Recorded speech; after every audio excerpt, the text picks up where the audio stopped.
예레미야 26장 1절부터 보시겠습니다. 유다 왕 요시야의 아들 여호야김의 즉위 초에 여호와께로서 이 말씀이 임하니라 가라사대, 나 여호와가 이같이 이르노라. 너는 여호와의 집들에 서서 유다 모든 성읍에서 여호와의 집에 와서 경배하는 자에게 내가 네게 명하여 이르게 한 모든 말을 고하되 한 말도 감하지 말라. 그들이 듣고 혹시 각각 그 악한 길에서 떠나리라. 그리하면 내가 그들의 악행으로 인하여 재앙을 그들에게 내리려 하던 뜻을 돌이키리라.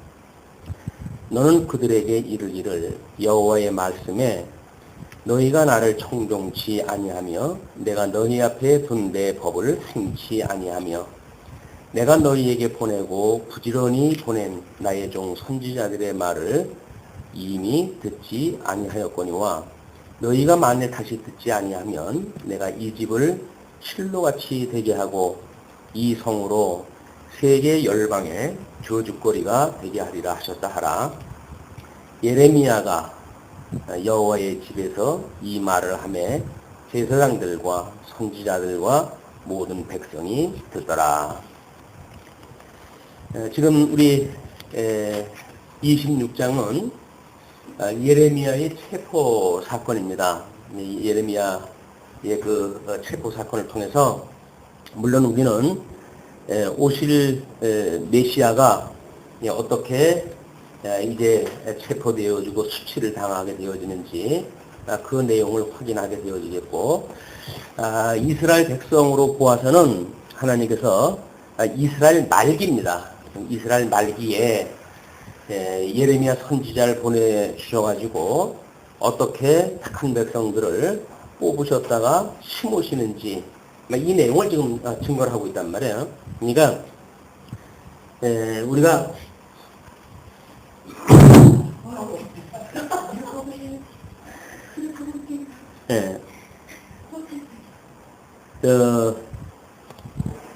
요시야 지금 이 때를 시기를 요시야 왕 유다 왕 요시야의 아들 여호야김의 즉위 초라고 이렇게 이야기를 했어요. 얘는 우리 말기 때 요시야 임금을 통해 가지고 지금 세 아들이 등장했다 하죠. 여호아하스, 그 다음에 여호야김, 그 다음에 시드기야, 그 다음에 이제 이 여호야김 아들로 해서 여호야김이 왕위를 이겼다가 이제 이 시드기야 쪽으로 이제 그 왕위가 넘어가게 되어지는데, 마지막 그 포로로 끌려가게 되어지는데, 그러면 하나님께서 이렇게 말기 때, 어떤 그 이스라엘 역사 말기 때 요시야 임금을 통해 가지고는 지금 12지파를 다 모아 가지고 하나님 앞에 제사를 드려 가지고 지금 이 야곱의 12아들을 통해 가지고 지금 이스라엘의 12지파를 이룬 거 아닙니까? 그런데 북쪽 이스라엘은 멸망이 되어졌고, 그 북쪽 이스라엘의 지파만 요시야 임금 때에 다시 통합이 되어져 가지고 그리고 하나님 앞에 제2의 지금 이 유수기를 당하게 되어진다는 겁니다. 그래서 하나님께서 북쪽 이스라엘 하나님의 기쁘신 뜻대로 설립되지 아니한 나라, 그 나라는 하나님께서 멸망을 시키시고 하나님께서 기뻐하시는 다윗의 그 뒤를 따라 가지고 지금 이어지는 남쪽 유다를 명실상부 하나님의 나라로 하나님께서 보여주시는 거죠. 국호를 이쪽에서 국호를 가지고 갔지만 실질적인 지금 이스라엘은 남쪽 유다 10지파를 통한 이 나라가 지금 이스라엘입니다. 그래서 이걸 참 이스라엘이라고 우리가 이야기를 할 수가 있는 거예요. 하나님께서 어떻게 역사를 섭리했고 바깥으로 드러나는 수로 보거나 뭐로 보거나 주권까지 가지고 있는 북쪽 이스라엘이지만 이런 수, 시, 공, 뭐 이런 것을 초월을 갖다 해가지고 하나님께서 섭리하시는 그 세계가 무엇인가를 우리들한테 직접 보게 하시는 역사가 이 역사입니다. 작게는 그런 그 이야기지만 이것이 이제 하나님께서 요시야의 그 아들 때를 통해서 마지막 왕조를 이루게 하시고 바벨론에 이제 포로로 끌려가게 하시는데 이 바벨론의 포로로 끌려간 것이 이미 신명기에로부터 약속되어진 대로 지금 일이 진행되어지고 있다는 겁니다. 광의적으로 보게 되면 우리가 인생사나 뭐 우리 모든 역사를 돌아보건대 뭐 우리가 어떤 명제적으로는 그렇게 이야기를 하잖아요. 인간 만사 세옹심하고 다 이것이 어떤 운명대로 돌아간다. 뭐 이제 하나님을 믿지 않는 사람들은 그렇게 이야기를 하는데 우리가 이 역사를 넓게 펼쳐보게 되면 만사가 하나님의 언약대로 이루어진다는 겁니다. 근데 길게 봤을 적에는 우리 하나님께서 언약대로 이루어진다고 우리가 성경을 통해서 확인을 했다 하고 믿고 있죠. 그러나 이거는 자르고 해가지고 우리들이 살고 있는 현 세대에 들어오게 되면 그것이 믿어지지 않는다는 거예요. 이게 길게 봐가지고는 다 하나님의 언약대로 이루어지는 것이 틀림이 없어요. 작은 지금 어떤 우리들이 살아가고 있는 순간순간 여기에는 하나님이 살아가게 하시는 것이 아니라 내가 무엇을 행해가지고 살아간다고 착각을 할 수밖에 없도록 이 모든 이 조건이 이렇게 이루어져 가지요. 네, 우리 뭐 길지 않은 인생이지만 인생을 다 산 어르신들이 이제 그 뭐 한창 자라는 아이들한테 너무 그렇게 조급증을 내지 마라. 만사 다 때가 있는 거다. 뭐 이렇게 여유 있는 이야기를 할 수 있는 그거는 이제 그 인생을 돌아가 본 살아왔던 그 경험이 이제 오래되어졌기 때문에 그게 보이는 거지요. 그러나 인생 경험이 적은 청소년은 지금 당장 그 일을 해야 된다고 믿어지기 때문에 뭔가 조급증이 나기도 하고 일을 서둘리기도 하고 이렇게 되어지는 것이 아마 젊은이와 늙은이의 차이라고 보여집니다. 그래서 우리가 하나님의 이런 만사 만물이 언약대로 이루어진다고 하는 그거를 끊임없이 배우고 익히고 이렇게 되어진다고 한다면 지금 우리들의 순간에 어떤 임하는 모든 사건도 이미 하나님 다 정해 놓으신 거예요. 그게 믿어지지 않으면 우리는 이제 그것 때문에 뭐 노엽기도 하고 또는 뭐 이런저런 우리의 심리적인 사건을 통해 가지고 마음이 괴롭게 이렇게 되어지거든요. 마음이 괴로운 것은 아니 다른 그런 사람을 인해 가지고 내 마음이 괴롭다고 한다면 그건 지혜로운 일이 아니죠. 그래서 누구야 무슨 시네 그 영화 배우 신혜라 씨? 그 양반이 독실한 그 크리스찬인가 보더라고요. 근데 먼저 자궁 척출 수술을 갖다 했을 때 그 인터넷에서 누리꾼들이 말도 못할 그런 악성 댓글을 달고 그래가지고 엄청 상처를 입을 만한 일인데 그래서 차인표 그 남편이 이거를 법적인 조처를 취하겠다고 화가 나가지고 이렇게 했더니 부인이 하는 이야기가 그러더래요. 내버려 둬라. 그 사람들도 다 자기 일을 하는 건데 뭐 일일이 자기 일을 하는 거를 당신이 노여할 이유가 뭐가 있느냐. 그런 그 이야기를 기사가 잠시 났더라고요. 이거는 하나님이 절대 축권자라고 믿어지지 않으면 우리는 세상에 어떤 일어나는 일로 인해 가지고 마치 그것이 자기가 어떤 좌지우지 할 수 있는 것처럼 생각이 들어가지고 우리는 괴롭거든요. 그러나 하나님이 그걸 섭리하신다고 보여지게 되면 아니 뭐 하나님께서 망하게 할 자 망하게 하시고 흥하게 할 자 흥하게 하시고 다 하나님께서 해가시는 일인데 그러면 우리가 그 일로 인해 가지고 내 마음에 맞지 않는다고 해가지고 하나님 자리에 올라설 이유도 없고 그냥 그런가 보다. 그리고 그렇지 아니한 여건을 주신 이런 거 하나님 앞에 우리가 감사하고 살아갈 일이 하나님은 우리가 배운 우리들의 신앙생활의 이런 그 자세라고 보여집니다.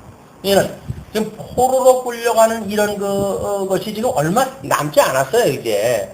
얼마 남지 않았음에도 불구하고 그 과정에 살고 있는 지금 이 여호야김 때 이때니까 이때 이제 다시 왕위가 이쪽으로 물러났다가 이쪽으로 가야 되니까 아마 이때 이제 1차 포로가 되고 2차 포로가 되어지고 이제 시드기야 때 3차 포로로 해서 완전 멸망이 이루어지거든요. 그러니까는 이제 이스라엘 백성들이 멸망을 할 때에 얼마 남지 않은 그런 그 역사적인 현실이에요. 그때에 하나님께서 이제 이 예레미야에게 성전 앞에 가가지고 이 말씀을 증거하는 이야기입니다. 근데 그 이야기가 좋은 이야기만 모르지만 지금 전하는 그런 그 이야기로 보아서는 엄청난 이야기예요. 그 엄청난 이야기가 뭐냐면 지금 하나님께서 지금 너희들한테 이렇게 했던 그 하나님의 명령, 하나님이 하라고 하셨던 그런 그 일들이 있는데 그거를 불순종했을 때 이 실로와 같이 멸망을 시키시겠다는 겁니다, 지금. 그러면 지금 이 실로라고 하는 거는 사무엘에서 등장되어지는 거 아니에요? 이제 성전도 있기 전에 성막을 짓기 전에 이제 그 법궤만 덜렁 있을 때입니다, 이때가. 근데 이 실로에 있었던 그 법궤를 지금 믿고 전쟁을 일으키는데 유감스럽게도 이 법궤가 이 적군한테 빼앗기게 돼요. 그리고 뭐 법궤를 믿고 갔던 이스라엘 백성들이 수많은 사람들이 전사에 이르게 되어집니다. 그 이야기는 지금 하나님께서 성전도 짓게 하고 뭐 이제 그 성전 안에 지금 법궤도 있고 그래가지고 그랬던 그런 그 성전인데 그 성전을 이거 무너뜨리시겠다는 거예요. 이거는 성전이 있기 때문에 우리나라는 하나님께서 우리를 지켜주신다 라고 믿고 있었던 이스라엘 백성들한테는 이거는 저주에 가까운 이야기입니다. 그런 이야기가 되어지는 것이 지금 7절까지 이야기예요. 근데 하나님께서 이런 명령을 만약에 전파하고 그래서 이 사람들이 그걸 지키면 하는 조건을 제시를 했다 해요. 이걸 지키게 되면 하나님의 뜻을 돌이키시겠다는 이야기입니다. 이 하나님의 뜻을 돌이켜가지고 멸망을 안 하시겠다는 이야기예요. 그런데 우리가 이제 이걸 넓게 봤을 때 신명기로부터 이미 언약되어졌다 그랬죠. 하나님께서 너희들을 이제 내가 약속한 땅에서 나가게 되면 너희들이 속히 나를 버리고 그리고 우상을 섬기고 그러기 때문에 내가 너희들을 흩을 것이다. 이렇게 이야기를 했어요. 그러나 이제 너희들에게 다시 돌아오게 할 터이니 그 이야기죠.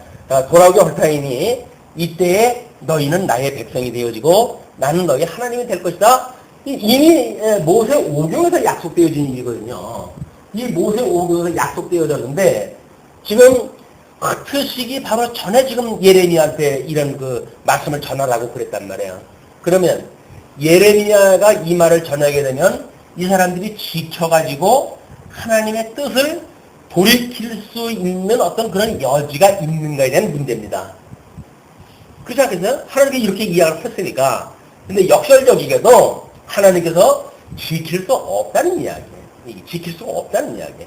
그렇기 때문에 하나님께서는 오히려 예레미야를 통해 가지고 지키면 너희들에게 돌아올 수 있는 길, 내 뜻을 갖다 돌이키겠다라고 하는 이런 그 말씀을 허심으로 해가지고 이들의 죄를 배나 더 무겁게 만드는 일입니다.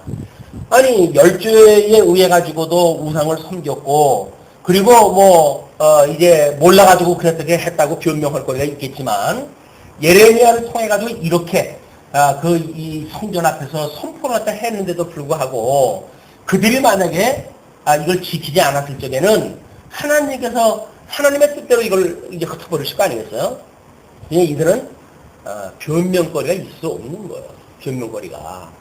세상만서 하나님께서 우리한테 주시는 일은 우리들의 그런 그 입으로 고백하는 일들 이런 것들을 그냥 하시지 않는다. 그러니까 일부러 안 되는 일을 괜히 이러고 저러고 할 이유가 없는 거예요. 우리 만약에 하나님의 절대 주권이 믿어진다고 한다면 굳이 되어진 일을 가지고 이러고 저러고 해가지고 속 끓일 일이 없단 말이에요. 그게 잘못되어지게 되면 우리는 되어진 일 가지고 이러고 저러고 할 거 아니겠어요. 심지어 하나님께서는 이런 그 조건까지 제시한 데도 불구하고 이것이 이루어질 수 없는 겁니다. 왜? 하나님의 뜻은 이미 언약대로 이루어지도록 되어져 있기 때문에. 더군다나 한층 더 나아가게 되면 이미 하늘에서 이루어진 것이 지금 계시 역사에 통해서 이루어지는 거 아니에요? 실체적인 아담에게 언약했던 것이 둘째 아담에게 이루어질 그 실체적인 것에 대한 모형과 예표로 지금 이 이스라엘 국가 섭리를 갖다 지금 보여주시는 거란 말이에요. 그러니까 여기 어떤 부분적인 걸 뜯어 고쳐가지고 아담에게 언약했던 것을 둘째 아담이신 예수 그를 통해서 이루어지는 그런 실체적인 역사가 왜곡될 수가 없겠죠. 더 지나가게 되면 하늘에서 이루어진 하나님의 뜻이 이 땅의 여건을 바꾼다고 해가지고 하늘의 뜻이 바꿔질 수는 없잖아요. 그러니까 전도서 기자가 그랬나요? 잠언 기자가 그랬나요? 하늘에서 굳게 한 것을 땅에서 펼 수 없으며 하늘에서 편 것을 땅에서 굳게 할 수 없다는 거예요. 왜? 만상이냐 하나님께서 이 계시의 역사를 보여주는 거지 이걸 통해 가지고 우리들한테 뭐 이러고 저러고 살라고 하는 게 아니거든요.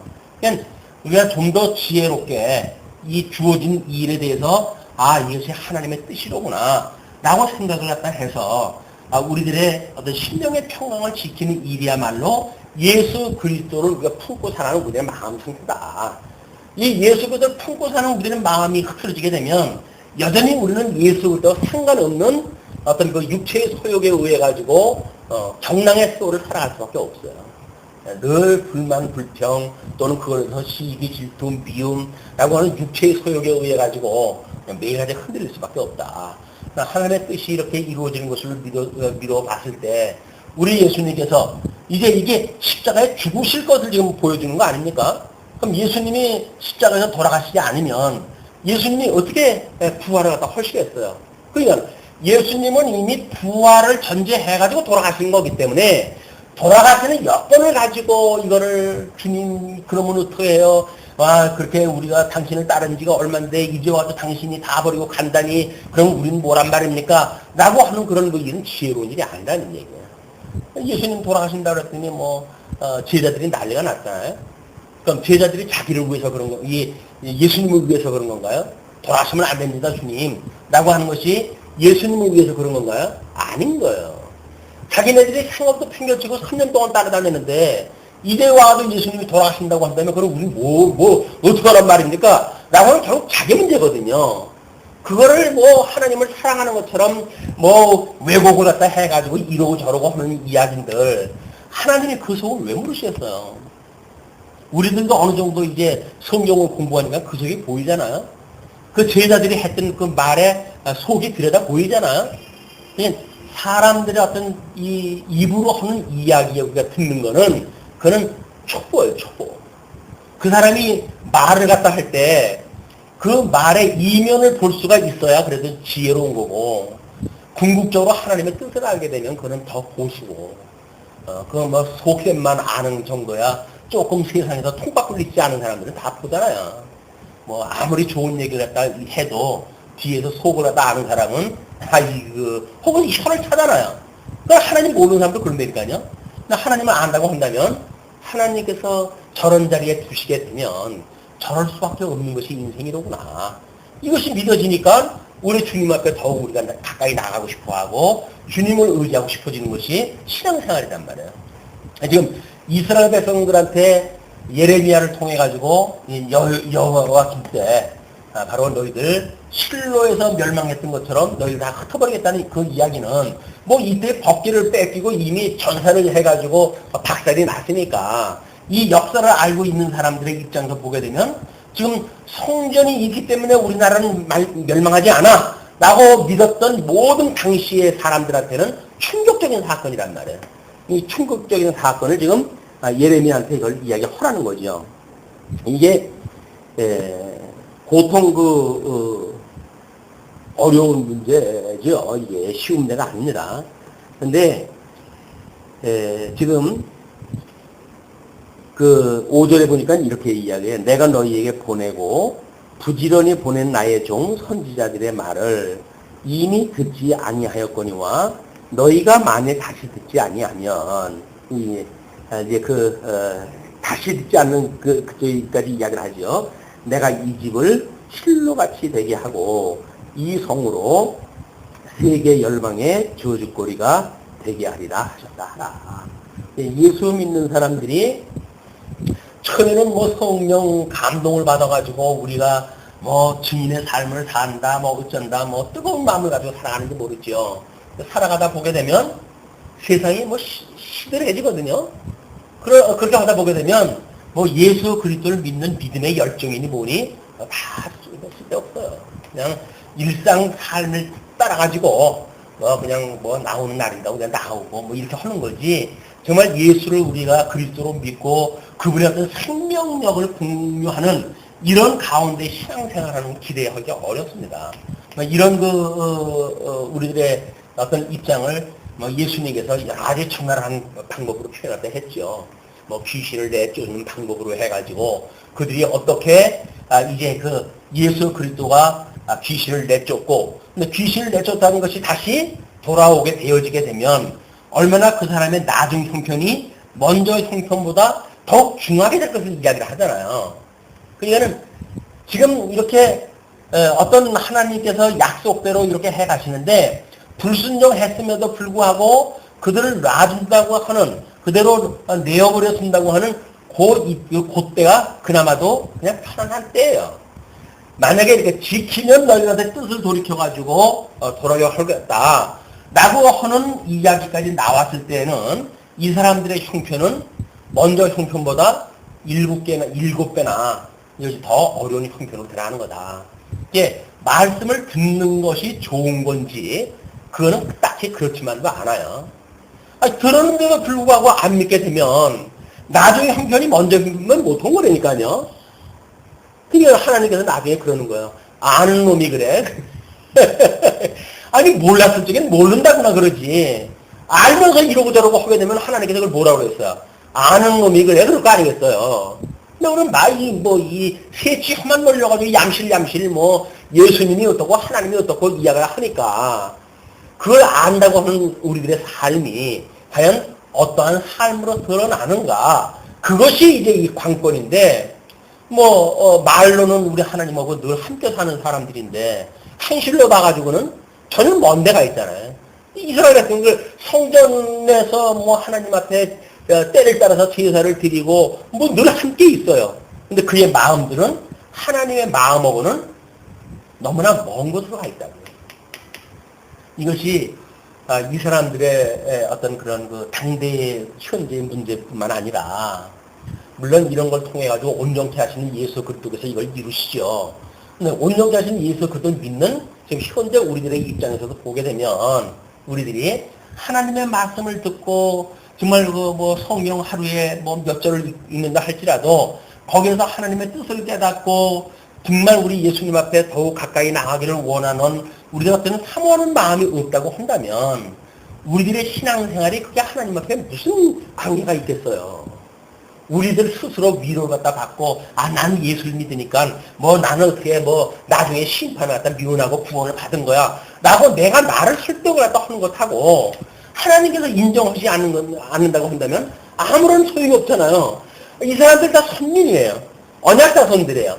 언약자손인데도 불구하고 하나님께서 예레미야를 통해 가지고 다 흩어버리겠다고 그러는데 예수 믿는다고 우리가 정말 진심으로 믿는지 그건 우리 환란 시기를 통해 가지고 우리한테 검증하시는 거 아니에요?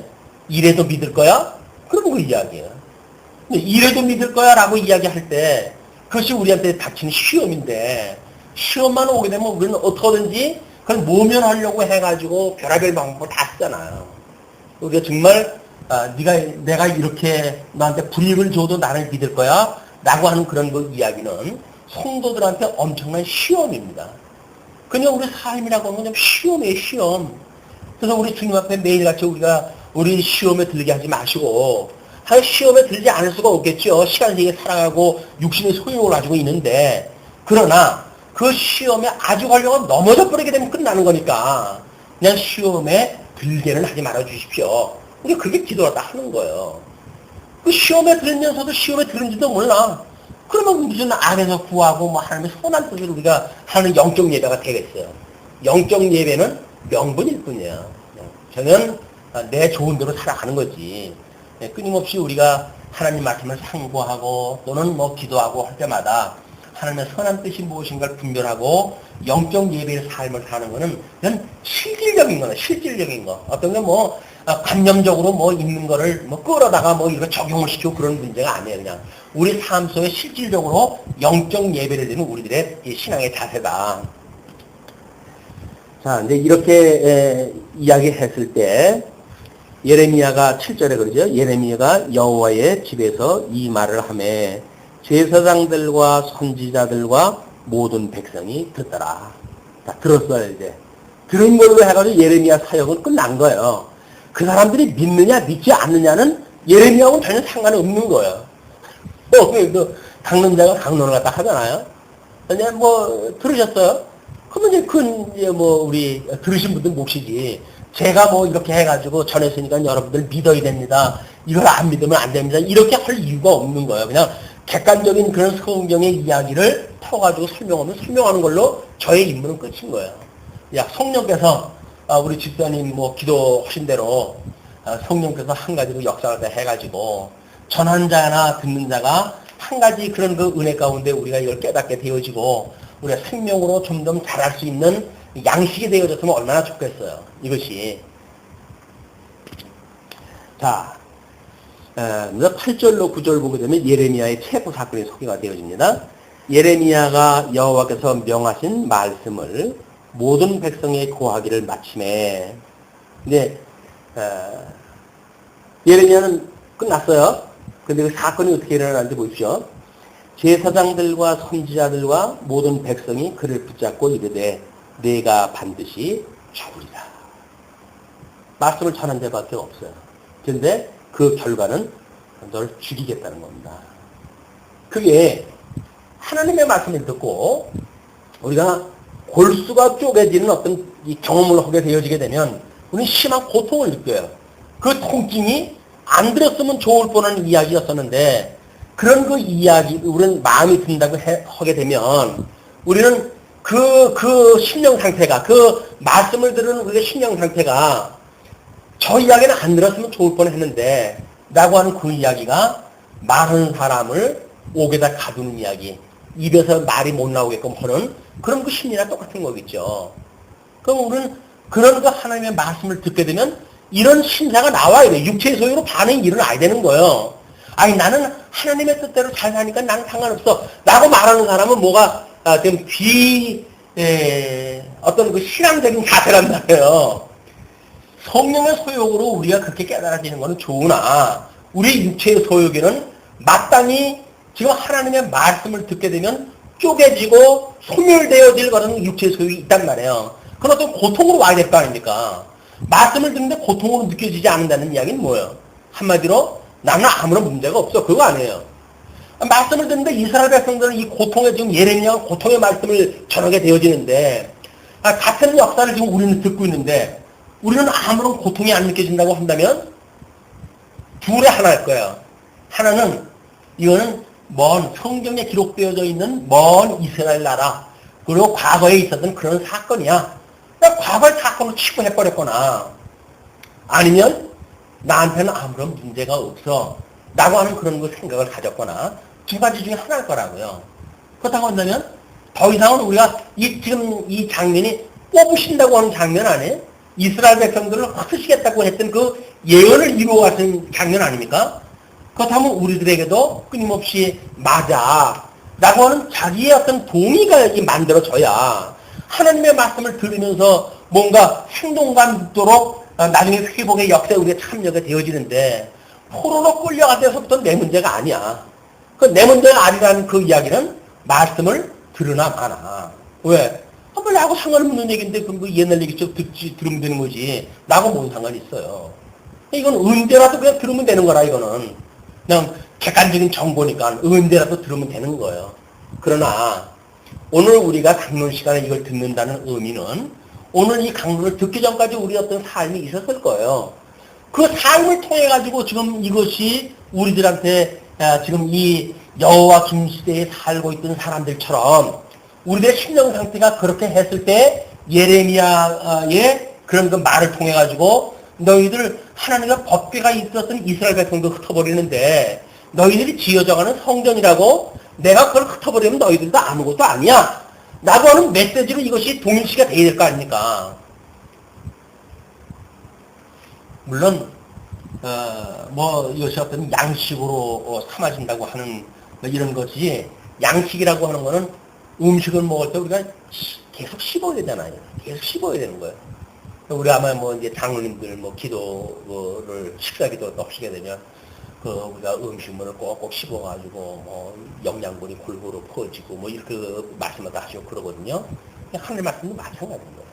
말씀을 잘 묵상을 갖다 하고 이걸 뭐 우리가 씹어야 곱 씹어야 이 의미가 우리들한테 전달이 되어지지 건성 어떤 개념만 들어버리게 되면 그냥 옛날 얘기 듣는 거고 다 다를 게 없어요. 그거는 누구나 그냥 그렇게 들을 수 있는 이야기. 그러나 생명의 양식으로 들리는 사람은 현장에 있어야 그 얘기를 듣습니다. 현장이 아닌 사람들은 이 얘기는 들을 수가 없어요. 그냥 하나님은 이런 하나님이라고 하는 건 우리가 알게 되죠. 그러나 나의 믿음이 화합되어지는 경험은 할 수가 없게 되어진다. 이것이 우리가 비록 예레미야를 통해 가지고 여호와 김시지의 그런 이야기를 하고 있지만 또 이 말씀을 통해서 일용할 양식으로 주시는 우리 성령의 역사를 보게 되면 육체의 소욕을 가지고 있었던 우리 것에 대한 것을 부시겠다고 하는 선언이고 이게 부서져야 너희들 다시 모으실 거고 이건 너희들 다시 모을 때 비로소 너희는 나의 아들인 거야 라고 하는 선언이란 말이에요. 우리가 예수 그리스도의 재림을 바라보는 거 아닙니까? 그건 늘 소망 중에 바라볼 수가 있는 거 아니겠어요? 우리는 죽지는 않고 맨날 소망만 하고 있대. 예수님 이제 오시니까 언제까지는. 그러니까 우리는 맨날 죽는 경험을 못해요. 죽는 경험을 못하고 그냥 지금 뭐 예수님을 믿고 우리 세례받았다고 하는 것이 예수 그리스도와 함께 죽고 예수 그리스도와 함께 내가 살아났습니다. 라고 고백하는 것이 신앙 우리 세례받았다고 하는 고백이라고 우리 늘 이야기를 하지만 예수님과 함께 죽었다고 하는 자기 고백이 우리한테 있기가 힘들어요. 이게 하나님의 말씀을 듣게 되면 맞아 하나님 만성 언약대로 이루어 가시는데 뭐 내가 걱정할 게 뭐가 있어. 맞아요. 걱정하느냐 편한 마음을 갖느냐라고는 기능적인 문제로 온다고 한다면 작정론을 믿는 사람도 다 운명 사람 팔자 그런 거지 뭐 하고 지나갈 수 있는 일이죠. 그게 하나님 말씀하고 무슨 상관이 있어요. 그러나 이 하나님의 말씀이 정말 우리들에게 죽고 살아나는 체험을 오늘도 우리에게 주어진다고 한다면 우리는 이 말씀을 들을 때 내가 이 실로처럼 망한다고 했던 이런 그 당시에 분노를 느꼈던 그 사람들처럼 우리들도 내가 가지고 있던 뭐가 그럼 죽는단 말이야? 내가 지어나가는 성전으로서 뭔가 지금 부족한 것이 있단 말이야? 라고 하는 어떤 자기의 반성이 자동적으로 오는 것이 이때 상황을 말씀으로 우리가 듣는다는 이야기죠. 객관적인 어떤 그런 사실, 역사적 기시의 역사 이런 것뿐만 아니라 지금도 같은 성령께서 우리에게 지어져가는 성전인데 우리가 지어져가는 성전이라고 하면 마땅히 옛 성전이 무너져야 새 성전으로 뭔가 세워질 거 아니겠습니까? 옛 성전이 죽어가지고 헐어버리는 이런 그 역사가 끊임없이 우리들한테 공감이 가야 된다. 맞아. 나는 정말 그렇게 연약하고 나는 그렇게 사악하고 나는 그렇게 죄구덩이 있고 나는 죄밖에 없는 사람이야. 도저히 나한테는 소망이 없는 사람이야. 나를 구원해 주시는 우리 예수 그리스도 나를 온전케 하시는 주님 그분이 아니면 나는 어쩔 수가 없는 나야. 라고 하는 자기 한계를 끊임없이 고백하는 시간이 되어지게 되면 매일같이 듣는 이야기라고 할지라도 우리는 이 강론 시간이 날로 새로운 시간들이죠. 맨날 듣는 얘기가 그 얘기라고 해가지고 듣는 거에 우리가 뭐 별로 신통치 않게 여긴다고 한다면 뭐 매일같이 들을 거 뭐 있어요. 1년에 한두 차례 들으면 되지. 복음이 뭐 다 있을 텐데 뭐 언제쯤 들으면 될까요? 부활절에 한 번 듣고 아니면 성탄절 때 한 번 듣고 그러면 되지. 뭐 주일날도 아침 저녁으로 뭐 수요일날도 뭐 청도 대학에다가 뭐에다 뭐 이렇게 할 이유가 뭐가 있습니까? 이런 거 이유가 바로 이것이 그때그때의 말씀으로 양식으로 만들어진다고 했을 때 우리는 듣는 시간이 소중한 거지. 그냥 정보로 하나님은 이런 분이래 라고 정보만 들으려고 한다면 그러면 1년에 2차례만 공부해도 충분합니다. 매일 이렇게 공부할 필요가 없어요. 자, 그 사람들이 반응이 나타나잖아요. 자기네들 직접적인 문제니까 지금 예레미야가 어떻게 했을 때 제사장들과 선지자들과 모든 백성이 들었잖아요. 그 들었을 때 나타나는 반응이 뭐냐 그 이야기예요. 그 반응이 그를 붙잡고 이르되 내가 반드시 죽으리라. 내가 살려고 그 사람들 이 예레미야를 죽여야 될까 그랬어요. 내가 듣기 싫은 이야기를 안 들으려고 한다면 예레미야 입을 막아버려야 되는데 네, 예레미야를 살려주게 되면 끊임없이 우리가 믿고 있는 걸 부정해야 되잖아요. 내가 지금 믿고 있는 걸 부정해야 된다고요. 나는 예수를 그리스도로 믿고 있기 때문에 아무 문제가 없어. 나고는 우리 이 신앙체계가 무너지지 않으면 한 단계 업그레이드 될 수가 없는 거예요.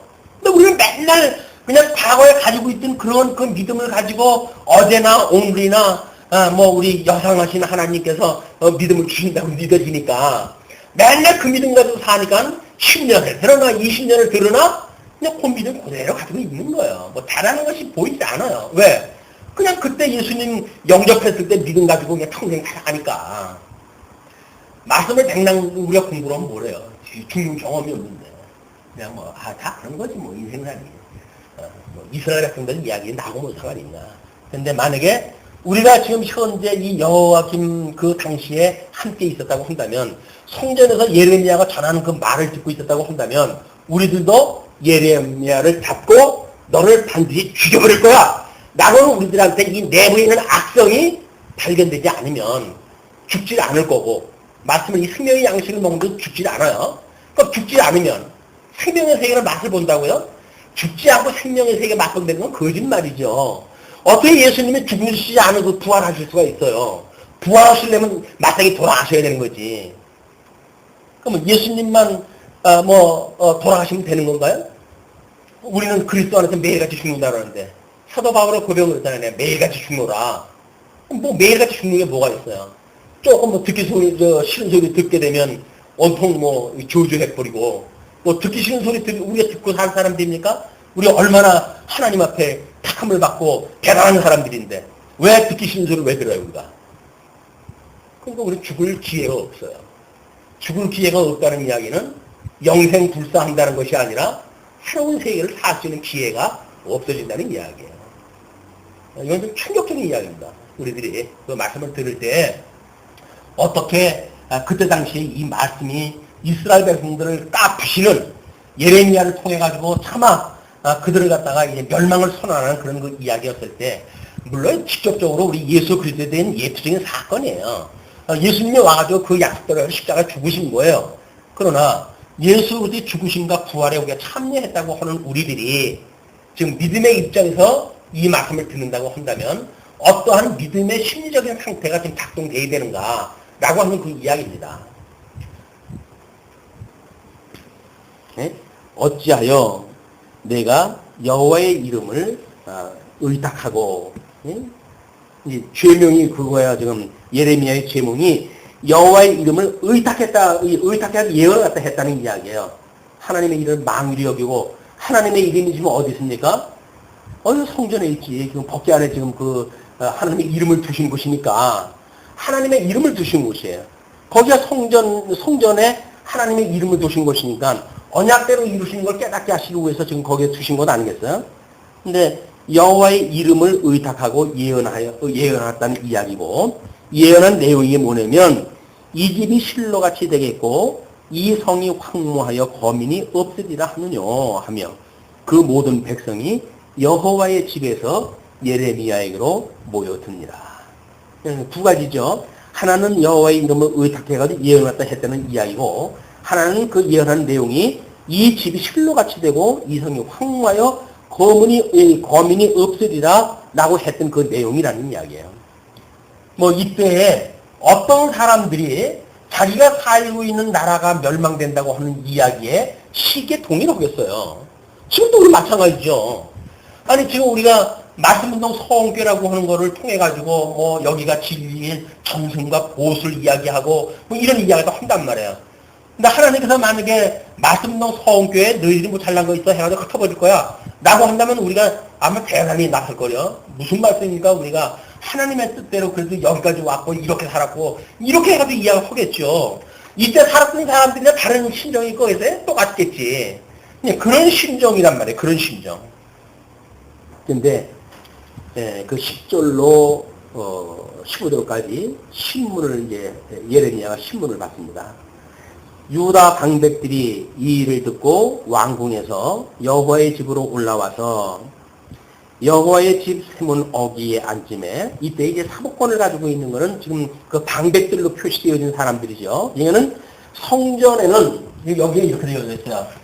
하나님의 우리 양대 언약을 봤을 때 하나님의 그 의와 나라라고 하는 관점으로 우리가 이렇게 압축할 수가 있는데 이 성전을 통해 가지고 우리가 하나님의 의를 이루어 가시는 걸 본다고 한다면 이건 지금 궁전을 통해 가지고 좀 그 왕이 있는 그 왕의 통치가 있는 걸 통해 가지고 하나님의 나라가 하나님의 뜻대로 섭리되어진다고 하는 걸 보여주는 세계 아니에요?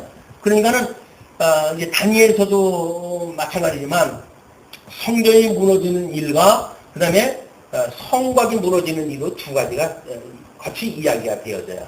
그래서 성전이 회복되어지는 이야기와 또는 이제 성곽이 회복되어지는 느헤미야에서 나중에 그 이야기대로 52일 만에 성곽이 완성 중수가 되잖아요. 그것이 이미 다니엘서에서 언약되어진 내용이란 말이에요. 근데 성경을 보면 이 큰 축이에요. 나라와 의라고는 큰 축으로 이해가 되어지고 있는데 지금 여기서는 방백들이 지금 나왔고 성전에는 물론 제사장들이 있었고 뭐 이 거짓 선지자들이 또 한데 있었겠죠. 이 제사장들이 있었고 방백이 있었던 거예요. 근데 그 방백들이 유다 방백들이 이 일을 듣고 왕궁에서 여호와의 집으로 올라와서 성전으로 올라와 가지고 여호와의 집 세문 어귀에 앉음에 제사장들과 선지자들이 방백들과 모든 백성에게 말하여 가로되 이제 고소갔다 하기를 이 사람은 죽음이 합당하니 너희 귀로 들음같이 이 성을 쳐서 예언하였느니라. 이 예언이 이루어져야 예수님께서 이제 아유 주님 저 성전이 얼마나 험납니까? 라고 이야기했다 하니까 너희들이 이거를 헐어라. 내가 사흘 만에 세웠다고 그러잖아요. 그냥 예루살렘 성전을 무너뜨리게 되면 예수님께서 그걸 사흘 만에 세우시겠다는 거예요. 예수님께서 세우신다는 그 이야기는 성전을 다시 세운다는 이야기입니까? 자기 몸으로 부활을 갖다 하시겠다는 이야기 아니겠어요. 이거는 예수 그리스도의 부활을 통해 가지고 지금 우리가 이 부활을 맛보는 이야기가 되어지고 이거는 하나님의 나라님의 주님의 몸된 교회 생활로 해가지고 무엇인가 누리는 그런 걸로 우리가 끊임없이 신앙생활로 이것이 지금 우리한테 보여진단 말이에요. 이게 누리게 되어지고 그러니까 지금 그렇게 쳐가지고 이 성을 쳐서 예언을 했다라고 이야기를 하니까 예레미야가 모든 이 방백과 백성에게 일러 가로되 자기 변호를 갖다 합니다.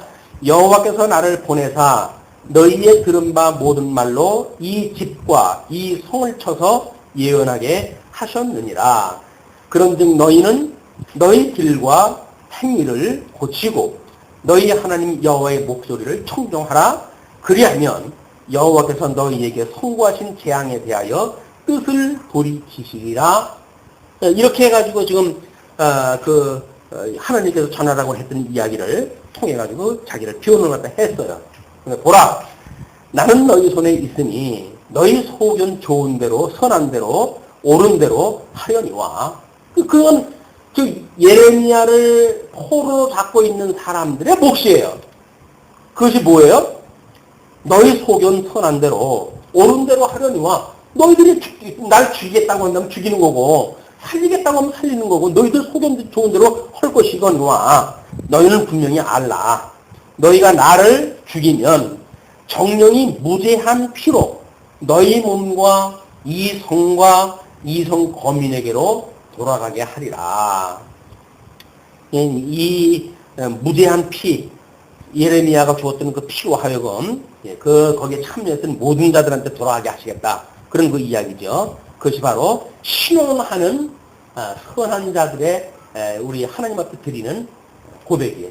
이게 이제 우리 아마 요한계시록에서는 아마 이제 그 재단 밑에서 올라가는 성도들의 기도가 있는데, 그런 그 기도를 통해 가지고 우리 언제까지 이 기도를 우리 주님께서 안 들어주실 겁니까? 라고는 기도가 올라가잖아요. 그 기도의 뜻대로 재앙과 심판의 경광이 좀 보여지는 겁니다. 나중에 이제 그 나팔 재앙이니 대적 재앙이니 이런 것들이 그 기도에 의해 가지고 만들어지는 일들이란 말이에요. 주님의 뜻에 어떻게 우리들의 지금 이 재단 밑으로 해가지고 그 예수님을 믿다가 우리가 이렇게 고난을 받았습니다. 애매한 고난을 받아가지고 성전에 우리 예수님이 돌아가셨던 것처럼 우리들도 이렇게 매일같이 드리는 제물이 되어져가지고 죽었습니다. 라고 하는 그것이 기도로 올라간단 말이에요. 그러니까 성도들의 애매한 고난이니 영적 예배는 전부 하나님 앞에 올려진 기도입니다. 우리가 뭐 이렇게 해가지고 우리는 신앙생활을 하기 때문에 아무런 문제가 없어 이런 개념이 아닌 거예요. 예수를 믿는다고 한다면 당연히 우리가 매일같이 죽는 체험이 있어야 되는데, 관제물로 드렸다고 하는 사도 바울의 고백이 우리가 아무 상관이 없다고 한다면, 예수님의 죽으신 거고 나하고 아무 상관이 없다고 한다면 그게 뭐 예수 믿는 거예요. 예수 믿는다는 이야기는 고난받는다는 이야기인데, 여전히 세속 사람들처럼 똑같이 잘 먹고 잘 사는 데만 관심이 있다고 한다면 우리는 예수 믿는 게 아니죠. 예수를 믿는다고 하면 그 가치가 믿어지니까 우리가 그 나름대로 가지고 있는 재물을 가지고 선한 사업에 우리가 휴업도 하는 거 아니겠어요? 그러니까 우리가 가난해지는 거 아닙니까? 있는 거를 선한 사업한다고 우리 연봉 갖다 하고 그러니까 가난해지는 거죠. 근데 그런 마음이 없이 매일같이 죽는다는 게 뭘 죽는 거야? 죽기는. 다른 사람이 신속이 하나 해도 못 참는 우리가 뭘 죽어 죽기는. 매일같이 그냥 살아있으려고 우리가 아둥바둥하고 듣기 들은 소리 하려면 예레미야를 갖다 이렇게 처형하고 싶어 하는 것이 우리들의 심리지. 우리가 뭘 매일같이 죽느냐고요.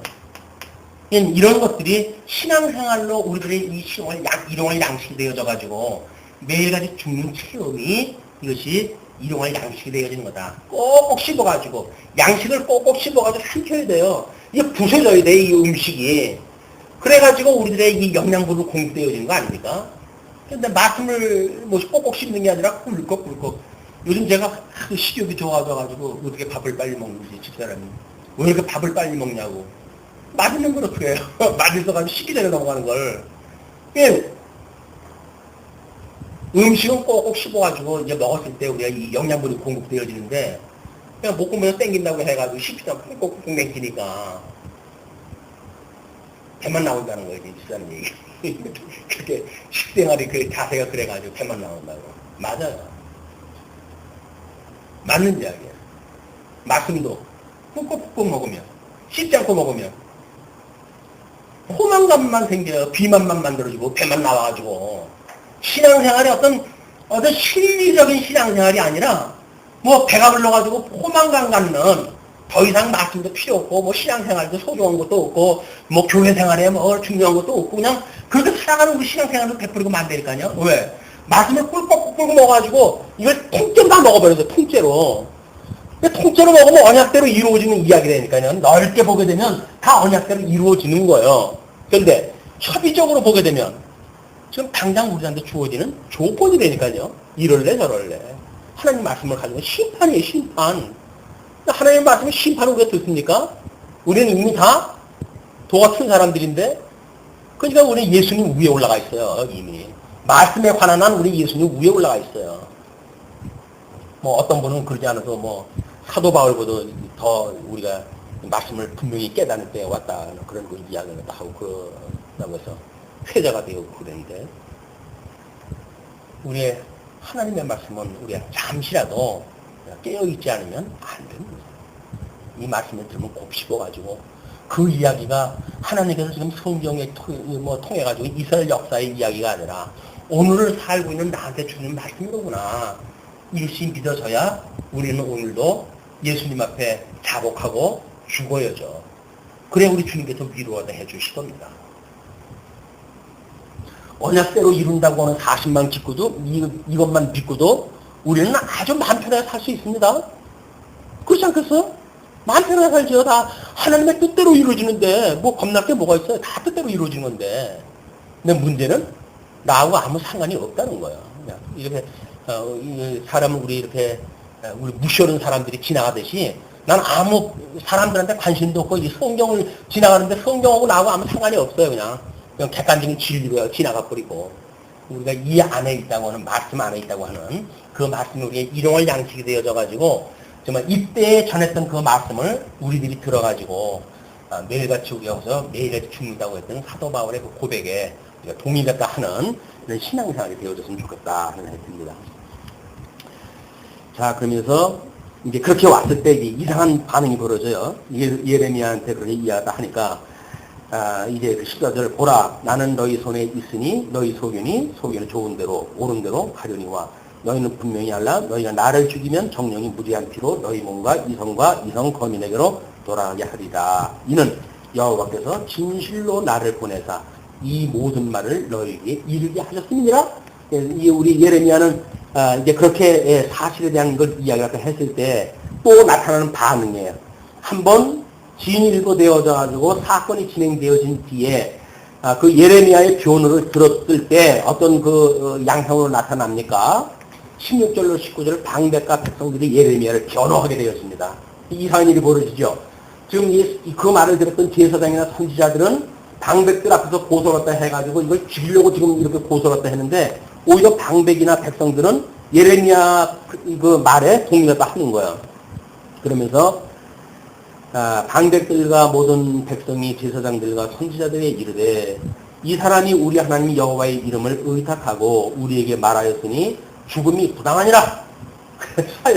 사형을 그 기소를 했다 했는데 그 기소 내용을 이제 부정을 했다 합니다. 그러면서 때에 그 땅 장로 중 몇 사람이 일어나 백성의 온 회중에 말하여 가로되 유다 왕 히스기야 시대에 모레셋 사람 미가가 유다 모든 백성에게 예언하여 가로되 만군의 여호와께서 이같이 말씀하시기를 시온은 닭다리 경작함을 당하여 예루살렘을 무더기가 되며 이전에 사는 수풀의 높은 곳들과 같이 되리라 하였으나 과거의 선지자들 다 이렇게 이야기를 했단 말이에요.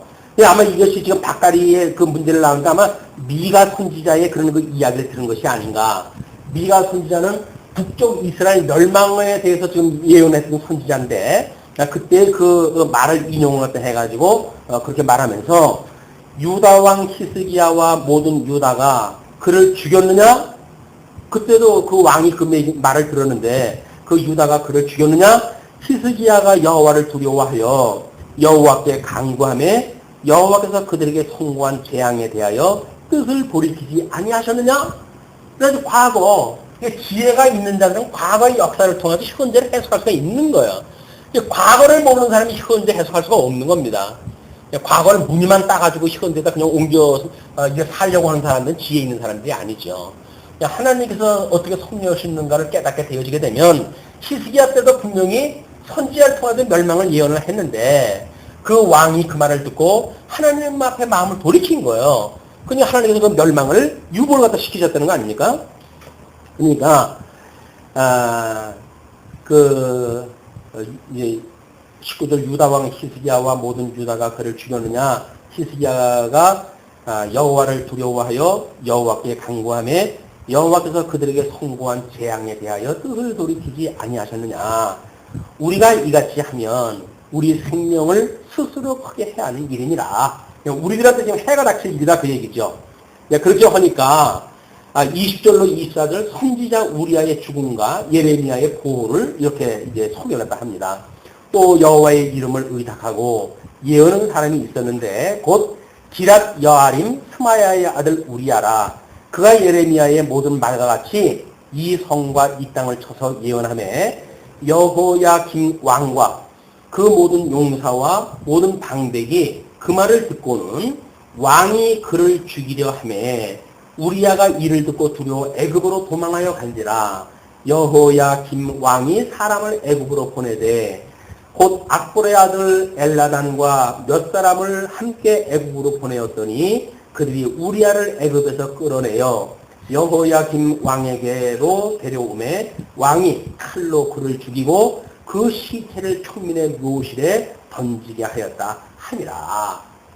똑같은 사건이 있었는데 히스기야 때는 왕이 돌이켰고, 지금 이 여호야김이라고 하는 이 왕은 다른 사람을 일부러 보내가지고 애굽으로까지 도망가는데 그걸 끌어다가 칼로 쳐 죽여가지고 이런 죽였다고 하는 사실을 이야기를 하는 거죠. 그러면서 사반의 아들 아히감이 예레미야를 보호하여 예레미야를 백성의 손에 내어주지 아니하여 죽이지 못하게 하니라.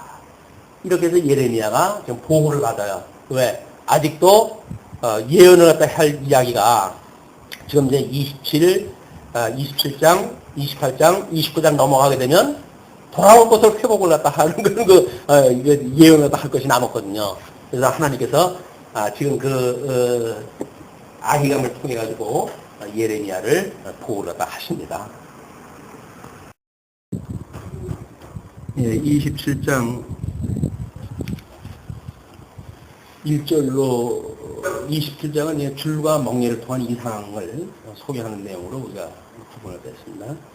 1절로 11절 줄과 멍에를 통해 이방 열국이 바벨론에 항복할 것을 경고합니다.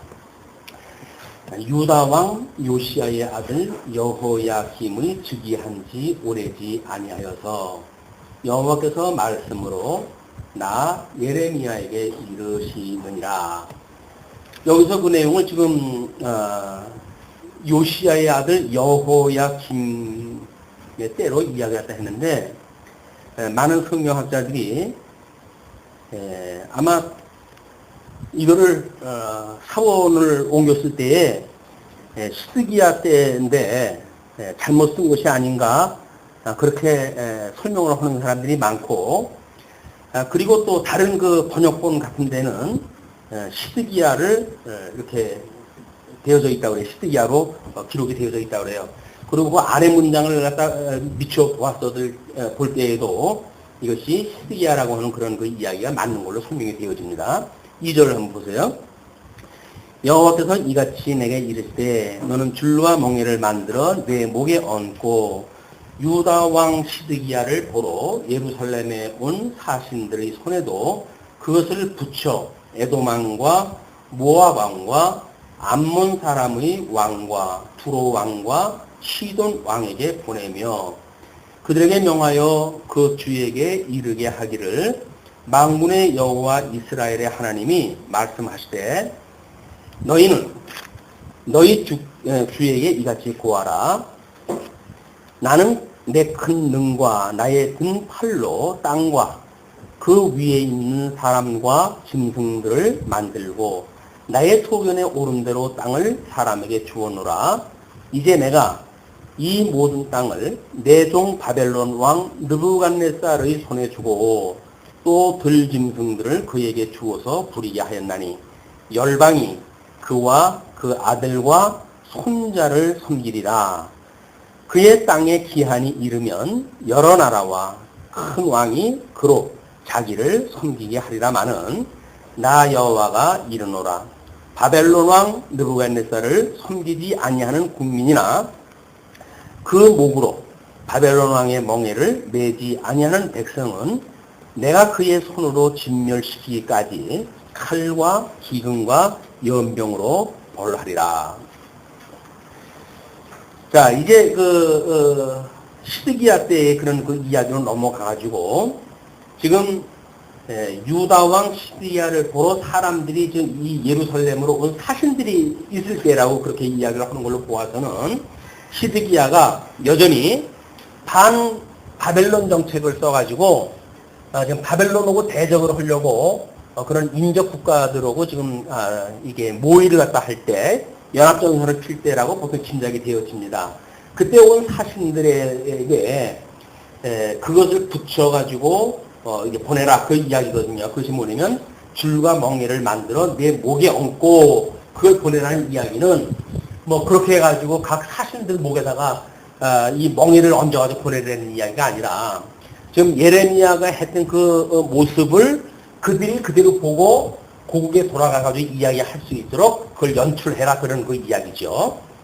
근데 거기에 참가하는 나라가 에돔왕, 모압, 암몬, 두로, 시돈 이런 그 왕들한테 보여주라는 거예요. 근데 그때 반 바벨론 정책을 썼던 그런 그 여러 나라들인데, 그래서 하나님이 그들한테 지금 그걸 구하라고 하는 그 이야기가 5절에 나는 내 큰 능과 나의 든 팔로 땅과 그 위에 있는 사람과 짐승들을 만들고 나의 소견에 오른 대로 땅을 사람에게 주었다.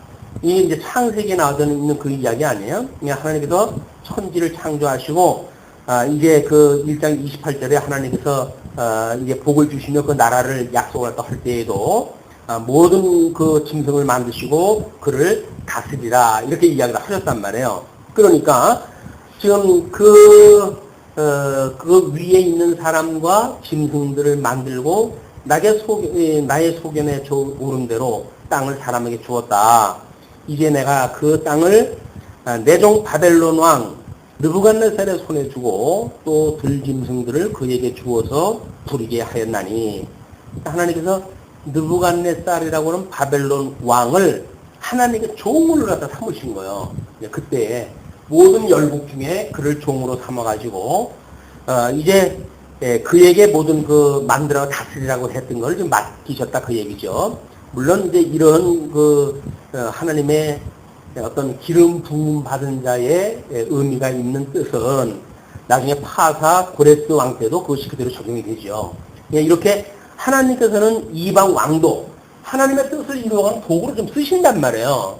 근데 이거를 모르게 되면 이스라엘 백성들이 어떤 선민 사상에 빠져가지고 자기네들만 무엇인가를 한다고 착각을 하고 있으니까, 그래서 하나님께서 지금 그 느부갓네살을 통해 가지고 이런 그때 제국 일대를 어떻게 섭리하시는지를 보여주신다. 왜냐면 남쪽 유다가 유수되어진다는 이야기는 그 유수로 할 만한 제국이 있어야 될 거 아닙니까? 그러니까 그 느부갓네살을 통해 가지고 바벨론에 그런 그 역사 섭리를 그렇게 해가신다. 그러면서 그 7절에 열방이 그와 그 아들과 손자를 섬기리라. 그의 땅이 기한이 이르면 여러 나라와 큰 왕이 그로 자기를 섬기게 하리라마는, 그러니까 이스라엘 백성들까지도 그들을 섬기게 이제 되어지는 겁니다. 나 여호와가 이르노라. 바벨론 왕 느부갓네살을 섬기지 아니하는 국민이나 그 목으로 바벨론 왕의 멍에를 내지 아니하는 백성은 내가 그의 손으로 진멸시키기까지 칼과 기근과 연병으로 벌하리라. 그러니까 지금 우리들이 이런 하나님의 만사를 지금 이 언약대로 성취해 가시는 사건이란 말이에요. 이게 성취해 가시는 사건이기 때문에 이 부분적으로 왔을 적에는 하나님이 언약대로 이루어 가신다고 하는 하나님에 대한 신지식을 우리가 갖게 되어지게 되면 현재 어떤 이루어지는 일에 대해서 갈피를 못 잡을 때가 있죠. 이리 갈까 저리 갈까 차라리 돌아갈까 이렇게 되어질 때가 있단 말이에요.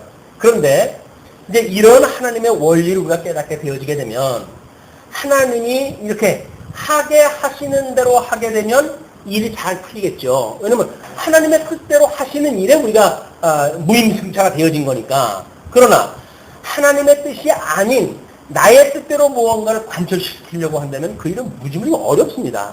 또 어려울 뿐만 아니라 하나님의 뜻하고 내 뜻이 만약에 일치가 안 된다고 한다면 그 뜻은 이루어질 수가 없어요. 이거는 우리가 하나님의 뜻에 맞춰가지고 우리 삶을 살아가는 것이 지혜로운 일이지, 하나님의 그 계획과 상관없이 나의 어떤 계획을 세우고 그걸 살아가려고 하는 일은 무한 불가능한 일을 우리가 해가는 일이다. 이것이 우리 이제 하나님의 언약대로 이루어가신 여호와 하나님을 깨달아 알고 믿는 성도들의 지혜의 삶이다. 그러니까 우리가 그걸 이루었기 때문에 되어지는 일인가, 아니면 되어져야 될 일이기 때문에 그것이 이루어졌는가 라고 하는 문제를 우리가 잘 봐야지, 우리는 내가 이래서 저랬고 하기 때문에 잘 됐다고 자꾸 착각을 한다는 거예요. 그렇게 내가 그래서 그런 것이 아니라 하나님이 그렇게 해가시는 일을 깨달아서 알고 그렇게 했거나, 아니면 그런 뜻도 모르고 그냥 그렇게 살아갔는데 하나님이 그렇게 맞춰가는 뜻에 맞춰서 되어진 것 뿐이에요.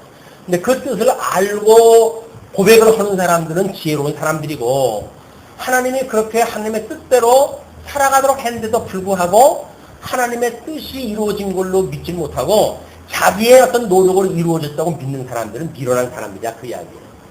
만사 하나님의 뜻대로 이루어지는 일인데 그 만사 하나님의 뜻대로 이루어진다고 하는 사실을 우리들이 고백할 수 있는 말씀의 양식을 삼는 일이 중요한 일이다. 뭐 한 번 배우면 언약대로 이루어가는 건 다 알죠. 뭐 심지어 우리 교회학교 아이들 이거 7살짜리 때도 다 알아요. 하나님은 어떤 분 언약대로 이루어가시는 분이에요. 다 알아요. 걔네들이 안다고 해서 인생을 합니까? 뭘 합니까? 명제적으로 그냥 그 배운 걸 듣고 아는 거예요. 그 아는 건 아는 게 아닙니다. 그냥 앵무새처럼 아무런 의미 없는 소리를 기억을 하고 있는 거지. 그래서 우리가 성경을 통해서 끊임없이 언약대로 이루신다고 했을 때 그 안에 살고 있는 우리들에는 매일같이 죽고 살아나는 그런 그 역사가 지금 반복되어진다. 이것이 중요한 일이라는 얘기죠. 자, 그러면서 오직 이제 11절 그렇게 너희들 칼과 기근으로 연병으로 벌하리라. 그래서 9절 너희는 너희 선지자나 너희 복술이나 너희 꿈꾸는 자나 너희 술사나 너희 요술객이 너희에게 이르기를 너희가 바벨론 왕을 섬기지 아니하리라 하여도 듣지 말라. 그때 가나안 그 일대에 이런 그 자들이 이제 있는 거예요. 우상 숭배자들이. 그래서 뭐 선지자 또는 복술 또는 꿈꾸는 자 또는 술사 요술객 5가지의 예로 해가지고 설명이 되어졌는데 뭐 딱히 어떻게 구분되어지기는 어렵지만 하지만 뭐 거짓 영에 의해 가지고 하는 자들도 있고 때로는 별과 무슨 뭐 이런 어떤 운세를 보고 하는 자들도 있고 뭐 여러 가지 어떤 그런 어떤 그 신을 그 우상을 섬기는 방식으로 해서 점치는 자들이 있었거든요. 그런 그 자들의 말을 듣지 말라 그 이야기예요. 하나님께서 일찍이 모세의 오경을 통해 가지고 경계했던 일입니다. 너희들이 내가 약속한 그 땅에 들어가게 되면 이런 일들을 잊지 마라 라고 했던 그 일인데 다시 그걸 상기시키는 일이죠. 그들은 너희에게 거짓을 예언하여서 너희로 너희 땅에서 멀리 떠나게 하며 또 나로 너희를 몰아내게 하며 너희를 멸하게 하느니라. 어쩔 수 없이 망할 때는 망하게 되어지고 바벨론으로 포로될 때는 포로될 수밖에 없는 일이에요. 근데 거짓 선지자들의 이야기를 듣고 너희들이 그 말을 듣지 않으면 흩어질 거 흩어지는데도 불구하고 의도 터지고 흩어진다 그 이야기예요. 그 이야기를 해갑니다. 11절 오직 그 목으로 바벨론 왕의 멍에를 메고 그를 섬기는 나라는 내가 그들을 그 땅에 머물러서 밭을 갈며 거기 거하게 하리라 하셨다 하라 여호와의 말입니다. 이제 아마 전도서에서 우리 솔로몬이 하는 이야기가 해 아래 모든 것들이 헛되고 헛된 일이에요. 이 세상에 그 이치를 갖다 보니까는 뭐 지혜로운 자들도 불구하고 못 사는 사람이 있는가 하면 어떤 사람은 뭐 그 우매하게 짝이 없는데도 불구하고 잘 사는 사람도 있고 도저히 세상 갈 길을 다 못 잡는 거야. 어떤 사람은 부지런한데도 불구하고 굶기도 하고 어떤 사람은 뭐 놀고 그렇게 하는데도 잘 먹고 잘 살고 이런 그 일이 있단 말이에요. 이것이 어떤 그 하나님께 주셨던 그런 그 해 아래에서 상대적으로 주어졌던 그런 그 가치가 있어요. 이런 그 가치를 이야기할 때 하나님께 주신 그 군복이라고 하는 그 일은 그냥 잘 먹고 잘 사는 것이 잘 먹고 잘 살고 기쁨 누리는 것이다. 그 이야기예요. 어차피 지혜가 있어도 없어도 잘 먹고 잘 사는 것이 제일이지 무슨 뭐 지혜를 지킨다고 해서 굶고 이런 의미도 아무런 의미가 없더라. 그런 그 이야기거든요. 왜? 이 해 아래에서의 이 주어지는 일은 우리 이 지금 해 위에서 어떤 그 천상계에서 이루어지는 하나님의 계시를 위한 그 일 아닙니까? 하나님께서 지금 하나님 나라가 되어진 일을 이 땅에서 이루는 일이니까 이 땅에서 이루어지는 일은 하나님께서 어떤 일을 지금 우리들한테 이루시고 천상을 이루시고 그 일을 보여주시기 위해서 이걸 계시하시는가라고 하는 일이기 때문에 이 우리의 주어진 일은 이 상대적 가치로 깨닫는 목적적 가치가 무엇인가를 깨닫는 데 있기 때문에 이 가치는 여기서 잘나고 못나고 많고 적고 강하고 약하고라고 하는 건 의미가 없다. 왜? 하나님께서 없는 자를 통해서도 하나님께서 귀하게 쓰신다는 거예요. 어떤 그 뭐 종인데도 불구하고 상전 우에다 놓기도 하신다 그 이야기예요. 그러니까 상대적인 어떤 이치를 봐가지고는 이게 이해할 수가 없잖아요. 그럼 하나님은 왜 이런 그 일을 그냥 이렇게 다 헛되고 헛되다고밖에 볼 수 없는 그런 그 섭리라도 해가시는가? 그런 그 일은 목적을 깨닫게 하시기 위한 수단이기 때문에 그렇다는 이야기입니다. 이 세상을 살면서 뭐 마치 뭐 잘 사는 것이 목적이고 건강한 것이 목적이고 라고 하는 것이 목적이라고 한다면 그 사람은 머리가 돌아버릴 수밖에 없어요. 왜? 세상이 이치가 그렇게 안 돌아가니까. 솔로몬도 늘 그렇게 이야기를 하지요. 내가 그걸 궁금하다가 참 이상한 일을 봤다. 또 이해가 안 가는 일들이 보여진단 말이에요. 그렇기 때문에 막 그런 그 일들을 해 아래서 논리를 맞춰가지고 그 일이 마치 자기가 이래서 이렇고 이러니까 이렇다라고 하는 그런 것은 궤변이에요. 솔로몬이 보았을 적에는 이상하다는 거예요. 이게 돌아가는 것이. 어떻게 우매한 자가 뭐 단 통치자로 올라서기도 하고 지혜로운 자의 말을 사람들이 듣지 않기도 하고 뭐 이런 일이 이해가 안 간다는 이야기예요. 그래서 하나님께서는 그렇게 해 가시는 거예요. 왜?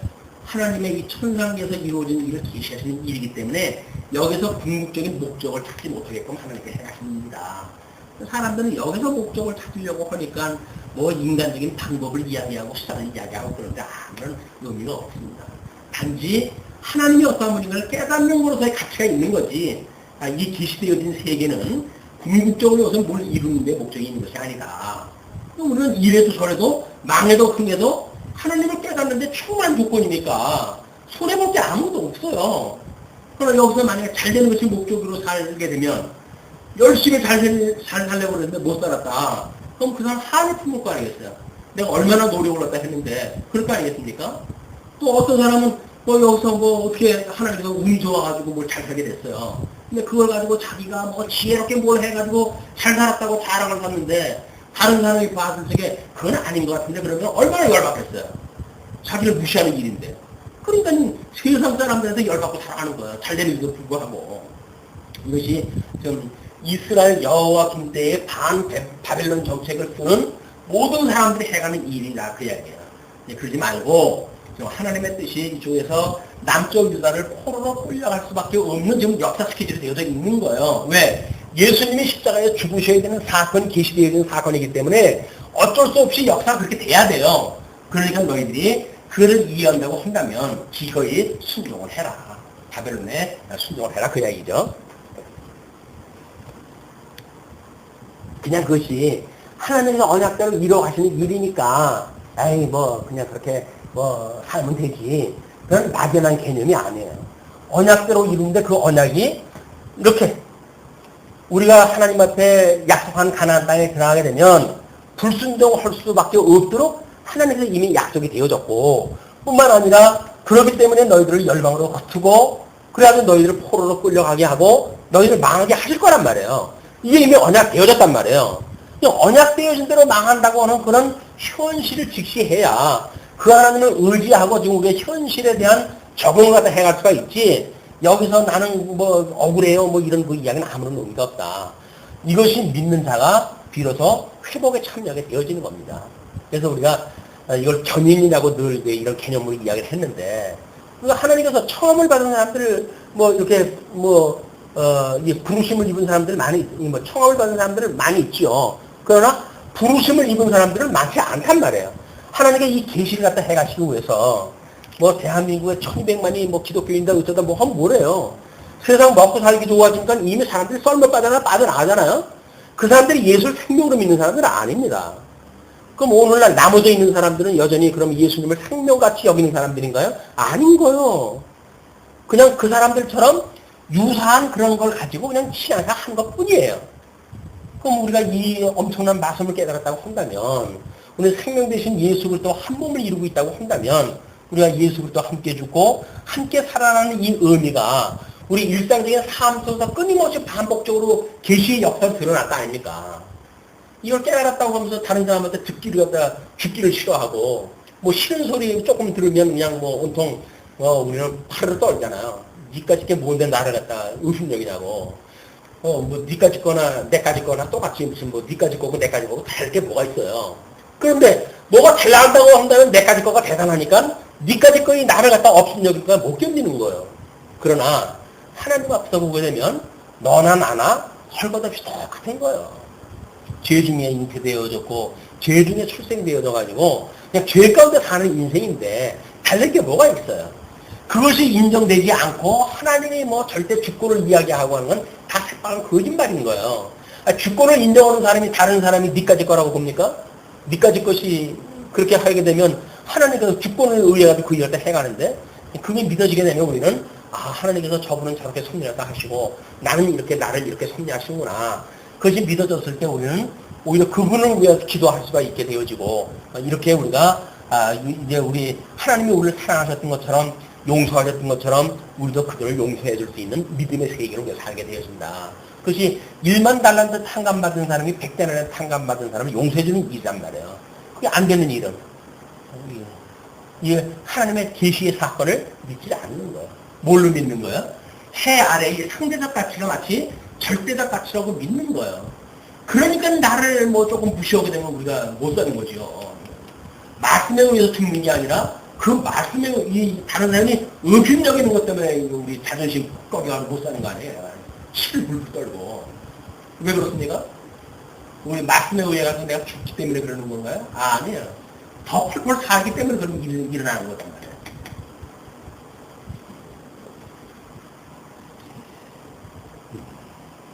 16절, 22절까지, 끝까지가 유다 백성에게 항복할 것을 공고합니다. 내가 또 제사장들과 그 모든 백성에게 구하여 가로되 여호와께서 이같이 말씀하시되 여호와의 집 기구를 이제 바벨론에서 속히 돌려오리라고 너희에게 예언하는 선지자들의 말을 듣지 말라. 지금 이제 2차 이 포로 때 이미 기물 일부가 다 이제 포로로 끌려간 거 아니에요? 그러니까 하나님께서는 모든 예루살렘 성전을 다 무너뜨려가지고 모든 그런 기물들을 바벨론으로 포로로 이걸 다 보내실 거예요. 그래야 나중에 이제 에스라드엠의 에스더 때 그 기물을 다시 회복을 시켜가지고 성전을 지켜보실 걸 이미 하나 다 준비가 다 하셨다니까요. 근데 이 사람들은 지금 2차 포로 때 뭐 일부 빼앗겠다. 하나님께 돌려주실 거야. 여기서 회복을 시켜주실 거야. 이렇게 이제 생각을 한단 말이죠. 그러니까 그런 말을 듣지 마라. 이는 그들이 거짓을 예언함이니라 하셨나니 너희는 그들을 듣지 말고 바벨론 왕을 섬기래잖아요. 바벨론 왕을 섬기래잖아요. 그리하면 살리라. 이거 어쩌면 좋아요. 바벨론 왕을 섬겨야 산다니. 이 성으로 어찌하여 이 성으로 황무지게 되게 하겠느냐. 예, 만약에 불순종하게 되면 이 성으로 완전 황무지가 돼버리게 할 테니까 섬겨라. 만일 그들이 선지자이고 여호와의 말씀이 그들에게 있을진데 그들이 여호와의 지배와 유다 왕의 지배와 예루살렘에 남아있는 기구와 바벨론으로 옮겨가지 않도록 만군의 여호와께 구하여야 할 것입니다. 만일 그들이 선지자고 여호와의 말씀이 그들에게 있을진데 그들이 그렇게 이게 정말 하나님께서 보내신 선지자라고 한다면 그렇게 해야 될 것이다 그 이야기예요. 만군의 여호와께서 기둥들과 높바다와 받침들과 및 이 성에 남아있는 기구에 대하여 이같이 말씀하시나니 이것은 바벨론 왕 느부갓네살이 유다 왕 여호야김의 아들 여고니아와 여고니아는 지금 여호야김이라고 했어요. 이 여호야김의 아들 여고니아와 유다 왕 예루살렘 모든 귀족을 예루살렘에서 바벨론으로 사로잡아 옮길 때에 취하지 아니하였던 것이라. 아직 그때 취하지 아니했던 그 나머져 있던 것들이 있는데 그것들을 하나님께서 이쪽으로 다 이제 보낼 것이다 그 이야기입니다. 그렇기 때문에 만군의 여호와 이스라엘의 하나님이 여호와의 지배와 유다 왕의 지배와 예루살렘에 남아있는 그 기구에 대하여 이같이 말씀하시되 지금 아직도 남아있는 것에 대해서는 그것들이 바벨론으로 옮김을 입고 내가 이것을 돌아보는 날까지 거기 있을 것입니다. 우리 신명기, 우리 이제 모세 오경을 통해서 하나님께서 복과 저주를 선언을 갖다 하시죠. 그래서 이스라엘 백성들이 가나안 땅에 들어갔을 때 이 그리빔산, 그리빔산과 이 에발산에서 이 복과 저주를 선포하게 되어집니다. 이때 사람들은 아멘, 아멘, 아멘으로 해가지고 화답을 갖다 하지요. 그러니까 약속한 땅에 들어가면 이 두 가지가 동시에 있는 거예요. 하나님에게 복을 받게 되어지면 순종하게 되어지면 복을 누리게 되어지지만 하나님에게 불순종을 하게 되면 저주가 있을 것을 그들이 이미 언약을 믿고 가나안 땅에 살고 있는 겁니다. 그래서 이 복과 저주는 하나예요, 하나. 그런데 이 복과 저주를 이 아브라함, 그들의 열정인 아브라함에게 주어졌을 적에는 하나님은 이 복만을 주셨잖아요. 이 복을 주어 그 다음에 가라사대 그 이야기에 아담에게 주었던 것처럼 마찬가지로 복을 주었고 나라를 약속했다 했단 말이에요. 그러나 지금 그걸 율법으로 아주 풀어가지고 설명을 할 적에는 복과 저주로 나눠가지고 설명이 되어져요. 그래서 그 행위 언약이 이스라엘 백성들한테 적용이 되어지게 되면 다 죽게끔 되어져 있습니다. 이게 어쩔 수 없이 죽게끔 되어져 있는 게 율법이에요. 그러나 이들이 만약에 어떤 사제의 기능을 믿고 믿음으로 이 하나님의 언약을 보았다고 한다면, 속죄 사역을 보았다고 한다면 그들은 구원을 받았겠지요. 그러나 이스라엘 백성들은 그런 믿음으로 이걸 보는 것이 아니라 율법을 지켜가지고 자기네들이 이 나라를 지킨다고 오해를 했으니까 예수님 오실 때까지 끊임없이 율법주의라고 하는 멍일 짊어지고 사는 거예요. 근데 율법이라고 하는 것이 맨날 맵시같이 그렇게 살아야 되는데 그렇게 살 수가 없잖아요. 우리가 지금 예수 그리스도로 말미암아 그래도 우리가 어떤 새로운 언약을 가지고 살아가는데도 불구하고 성령의 감동을 받았을 적에는 나름대로 그래도 뭐 우리 하나님의 뜻도 생각을 하고 하나님을 경외하기도 하고 찬송도 하고 살아가지만 대부분의 시간은 육체의 소욕에 어울려가지고 뭐 우리가 그렇게 살아가는 거 아닙니까? 뭐 이렇게 성령 충만함을 받는다고 우리가 늘 하나님을 찬송하고 살아가요. 이렇게 하면 내 뜻대로 될까 저렇게 하면 내 뜻대로 될까 이러면 살아가는 것이 인생이지. 우리가 그런 성도의 삶을 놓치게 되면 우리는 마치 지금 하나님께서 은혜로 붙들어 주시지 않으면 안 된다고 하는 절박한 이 믿음의 세계를 놓치고 마는 거예요. 그냥 잊어버리고 그냥 막연하게 살아간다니까요. 예수를 믿고 그냥 막연하게 살아가지. 오늘도 주님께서 나의 생명과 호흡을 주장하시는 하나님, 오늘도 주님께서 나를 붙들어 주시지 않으면 저는 넘어질 수밖에 없어요. 나를 시험에 들게 하지 마시고 오직 악에서 구해내 주세요. 라고 하는 그런 기도를 통해 살아가는 일이 영적 예배인데, 영적 예배 매일 그 기도로 사는 게 뭐가 있어요? 과거에 오히려 우리 신앙생활을 할 적에는 집을 나서기 전에도 기도를 했다 했고, 밥을 먹을 때 기도했고, 차를 탈 때 기도했고, 끊임없이 기도를 했다 했잖아요? 근데 기도라고 하는 것이 성경에서 말하는 기도라는 무엇인가를 공부해놓고 나서부터는 온통 기도 그런 기도 안 하잖아요. 그런 거 그렇게 해야 들어주시나? 하나님 언약된 거면 어련히 이루어가실까? 맞지요. 하나님께서 언약된 대로 해가시죠. 그러나 그것이 하나님의 뜻대로 되어지는지 안 되는지 모른다고 한다면 나하고 뭔 상관이 있는 섭리예요, 이게 섭리가. 근데 과거에 우리가 미숙했을 적엔 그런 기도를 해서 했는데 지금은 그런 기도 하십니까? 집을 나서기 전에 기도하셨나요? 집을 나서기 전에 기도 안 하셨잖아요. 그냥 당연하게 나오는 거 나오는 거. 그러니 만약에 집을 나서가지고 우리가 교회까지 오기에 여러 가지 그런 위험 요소들이 있었을 터인데 그런 기도가 없었으니까 당연히 오는 거예요. 그죠? 하나님의 보고로 해가지고 우리도 무사히 도착하게 하셨다. 하나님 교회당에 오셔가지고 고백을 갖다 하면서 기도했다 하셨나요? 여기까지 무사히 인도하셨던 하나님 감사합니다. 없잖아요. 당연히 올 건 왔지 무슨 하나님께서 언제 나 공을 갖다 해주셨어. 언제 나한테 그렇게 잘해주신다고 잘해주시나 하나님이 날마다 고생스럽게 살아가게 하셔요? 하나님 믿고 찬양한다는 얘기는 새빨간 거짓말인 거예요, 우리가. 우리가 얼마나 하나님 앞에 불신의 생활을 하는지에 대한 우리 내면 세계를 제대로 들여다보지 않으면 정말 온전케 하시는 그리스도를 바라보고 살아가는 게 아니다. 좋은 게 좋은 거고 되어진 건 되어진 거고 하나님의 언약대로 하신다니까 어련히 해가시겠냐. 하나님 하실래 하나님 하시고 내일 일 내가 하면 됐지. 맞아요. 내일 일 내가 하면 됐지. 내일 내 할 일이 하나님이 하시는 일하고 무관한 일이라고 한다면 참 우리 전도자가 이야기한 것처럼 안이 태어난만 못한 거죠. 다행히 그래도 하나님께서 우리는 붙들어 주셨으니까 말씀을 계속 듣게 하시고 그럴 때마다 정신이 들게도 하시고 그렇지 돌이키는 마음도 주시는데 그렇지 않으면 뭐 신앙생활에 있는 거 뻔한 거 아니에요? 주일날 성경 지키고 교회당 왔다가 가고 그만이지. 그것이 요즘 그런 교인들이 있다면요. 내가 예수 믿는 거를 사람들에게 알리지 말라. 이순신 신앙이래요. 이순신 신앙. 내가 교회에 나가는 것을 다른 사람들에게 알리지 말라. 근데 그 사람들은 사람들 앞에서 기도하는 것도 몰래 숨어서 하잖아요. 왜? 예수 믿는 게 창피해. 이런 생명이 어디 있어요, 생명이. 뭘 자랑으로 숨기고, 나의 모든 거라고 이렇게 찬송을 하고 그렇습니까? 교장 와서 많은 사람들이 헐적이야, 그걸 속여서 하니까. 거기서 안 하는 대로 쑥스러운 거 따라서 하지요. 그러나 나가서 믿지 않는 사람들이 있을 적에는 아주 싹 안면 바꾸는 거예요. 베드로만 모른다고 부인을 갖다 했나요?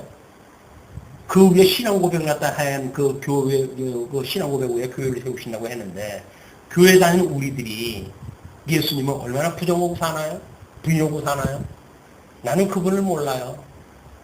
난 그분 때문에 손해볼 일 없습니다. 난 그분을 몰라요. 그 이야기 아니에요. 내가 살겠다고.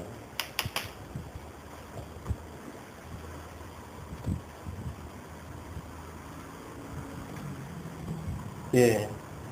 그 22절, 그것들이 바벨론으로 옮김을 입고 내가 이것을 돌아보는 날까지 거기 있을 것입니다. 그 후에 내가 그것을 옮겨 이곳에 다시 두리라 여호와의 말입니다. 이 예레미야의 예언대로 역사는 그렇게 될 수밖에 없어요. 그러니까 이 70년이라고 하는 뜻을 깨달았던 다니엘이 그 신상을 통해 가지고 뭐 제국에 대한 것들을 다 보여주시고 그러는데 이게 도대체 뭔 일이냐라고 봤더니 우리는 어쩔 수 없이 흩어질 수밖에 없고 이 흩어지는 날은 70년이라고 하는 이것이 기획이 되어져 있으니까 71회라고 하는 그 예언을 받았을 때 어떻게 영이 떨어져 가지고 이 이스라엘 같은 것이 회복되어지고 성전이 회복되어질 거는 걸 갖다 예언을 한 거예요 지금. 이걸 좀 어떻게 그들이 성전이 회복되어지고 그리고 그들의 성곽이 왜 회복되어질 건지 이거를 다니엘서에서 예언을 한 것이다. 이미 다니엘서의 언약은 이미 구약적으로 해가지고 이게 다 언약대로 성취가 되어진 사건이어야 역사적으로 불완전하다고 할지라도 역사적으로 언약되어진 대로 이루어진 사건이어야 이것이 오실 예수 그리스도에 대한 예표적인 사건이란 말이에요. 왜?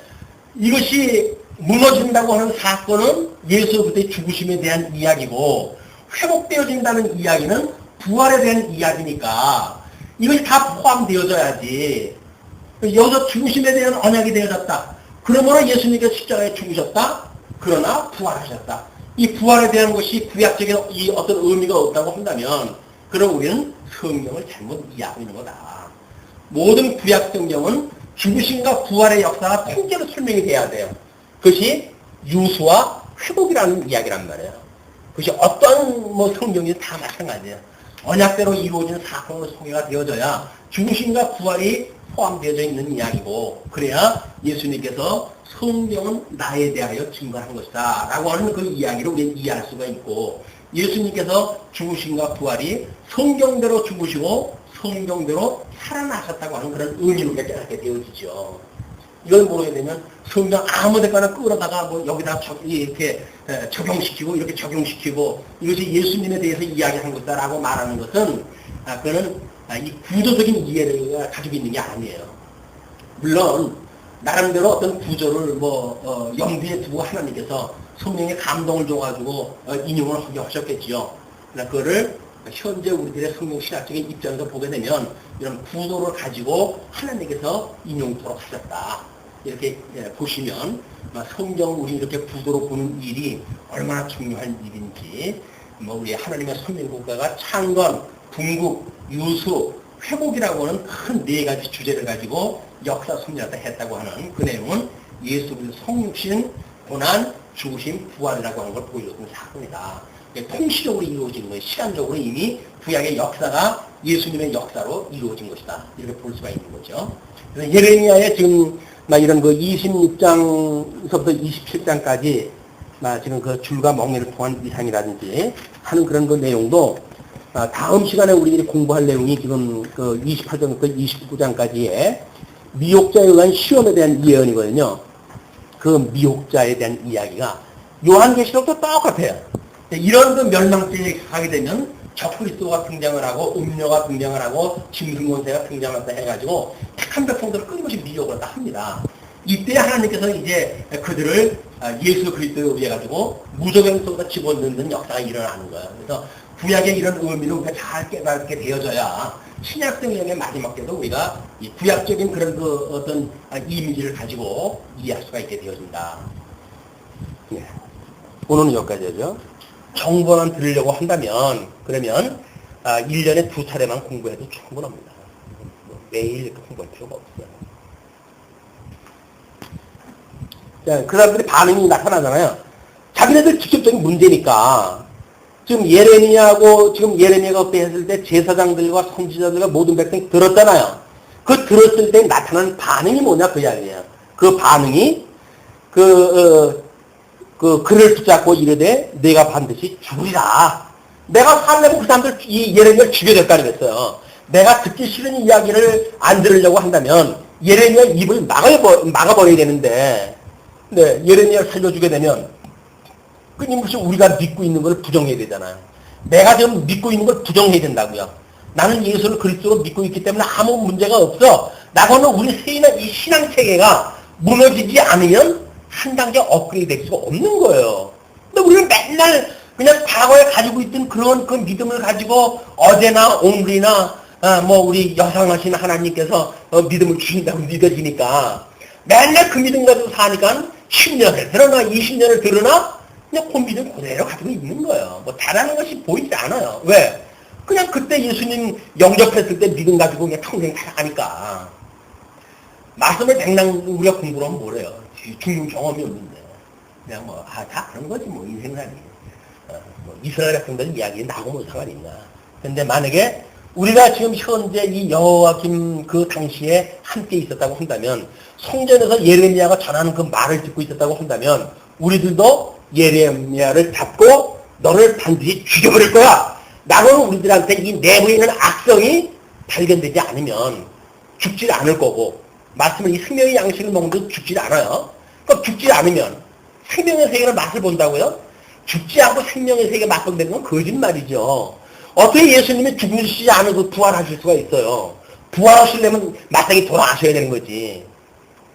그러면 예수님만 돌아가시면 되는 건가요?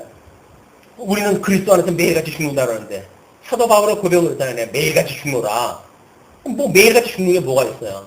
조금 듣기 싫은 소리 듣게 되면 온통 저주해버리고 듣기 싫은 소리 우리가 듣고 사는 사람들입니까? 우리 얼마나 하나님 앞에 택함을 받고 대단한 사람들인데 왜 듣기 싫은 소리를 왜 들어요 우리가? 그러니까 우리 죽을 기회가 없어요.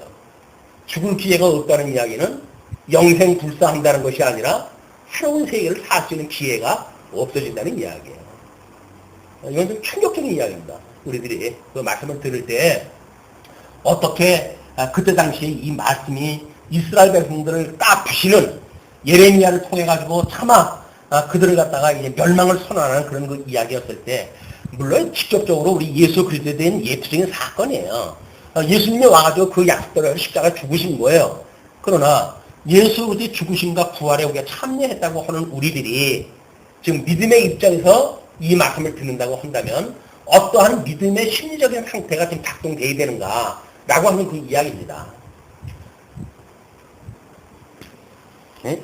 어찌하여 내가 여호와의 이름을 의탁하고 이 죄명이 그거야. 지금 예레미야의 제목이 여호와의 이름을 의탁해서 예언을 갖다 했다는 이야기예요.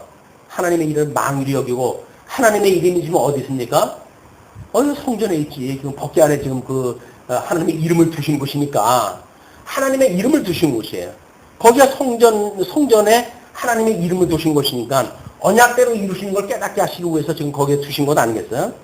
근데 여호와의 이름을 의탁하고 예언했다는 이야기고, 예언한 내용이 뭐냐면 이 집이 실로같이 되겠고 이 성이 황무하여 거민이 없으리라 하느냐 하며 그 모든 백성이 여호와의 집에서 예레미야에게로 모여드니라. 두 가지죠. 하나는 여호와의 이름을 의탁해가지고 예언했다 했다는 이야기고, 하나는 그 예언한 내용이 이 집이 실로같이 되고 이 성이 황무하여 거민이 없으리라 라고 했던 그 내용이라는 이야기예요. 뭐 이때에 어떤 사람들이 자기가 살고 있는 나라가 멸망된다고 하는 이야기에 쉽게 동의를 하겠어요. 지금도 우리 마찬가지죠. 아니 지금 우리가 말씀운동 서원교라고 하는 거를 통해 가지고 뭐 여기가 진리의 정승과 보수를 이야기하고 뭐 이런 이야기도 한단 말이에요. 근데 하나님께서 만약에 말씀운동 서원교에 너희들이 뭐 잘난 거 있어 해가지고 흩어버릴 거야 라고 한다면 우리가 아마 대단히 나설 거요. 무슨 말씀입니까? 우리가 하나님의 뜻대로 그래도 여기까지 왔고 이렇게 살았고 이렇게 해가지고 이야기를 하겠죠. 이때 살았던 사람들이나 다른 심정이 거기서 똑같겠지. 그런 심정이란 말이에요. 그런 심정. 근데 그 10절로 15절까지 신문을 이제 예레미야가 신문을 받습니다. 유다 방백들이 이 일을 듣고 왕궁에서 여호와의 집으로 올라와서 여호와의 집 세문 어귀에 앉음에, 이때 이제 사복권을 가지고 있는 거는 지금 그 방백들로 표시되어진 사람들이죠. 이거는 성전에는 여기에 이렇게 되어 있어요. 하나님의 우리 양대 언약을 봤을 때 하나님의 그 의와 나라라고 하는 관점으로 우리가 이제 압축할 수가 있는데, 이 성전을 통해 가지고 우리가 하나님의 의를 이루어 가시는 걸 본다고 한다면, 이건 지금 궁전을 통해 가지고 좀 그 왕이 있는 그 왕의 통치가 있는 걸 통해 가지고 하나님의 나라가 하나님의 뜻대로 섭리되어진다고 하는 걸 보여주는 세계 아니에요? 그러니까는 이제 다니엘서도 마찬가지지만 성전이 무너지는 일과 그 다음에 성곽이 무너지는 일로 두 가지가 같이 이야기가 되어져요. 그래서 성전이 회복되어지는 이야기와 또는 이제 성곽이 회복되어지는 느헤미야에서 나중에 그 이야기대로 52일 만에 성곽이 완성 중수가 되잖아요. 그것이 이미 다니엘서에서 언약되어진 내용이란 말이에요. 그러니까 성경을 보면 이 큰 축이에요. 나라와 의라고 하는 큰 축으로 이해가 되어지고 있는데, 지금 여기서는 방백들이 지금 나왔고, 성전에는 물론 제사장들이 있었고, 뭐 이 거짓 선지자들이 또 상대에 있었겠죠. 이 제사장들이 있었고, 여기 방백이 있었던 거예요. 근데 그 방백들이, 유다 방백들이 이 일을 듣고 왕궁에서 여호와의 집으로 올라와서 성전으로 올라와가지고 여호와의 집 세문 어귀에 앉음에, 제사장들과 선지자들이 방백들과 모든 백성에게 말하여 가로되, 이제 고소갔다 하기를, 이 사람은 죽음이 합당하니 너희 귀로 들음같이 이 성을 쳐서 예언하였느니라. 이 예언이 이루어져야 예수님께서 이제 아유 주님 저 성전이 얼마나 험납니까? 라고 이야기했다 하니까 너희들이 이거를 헐어라. 내가 사흘 만에 세웠다 그러잖아요. 그냥 예루살렘 성전을 무너뜨리게 되면 예수님께서 그걸 사흘 만에 세우시겠다는 거예요.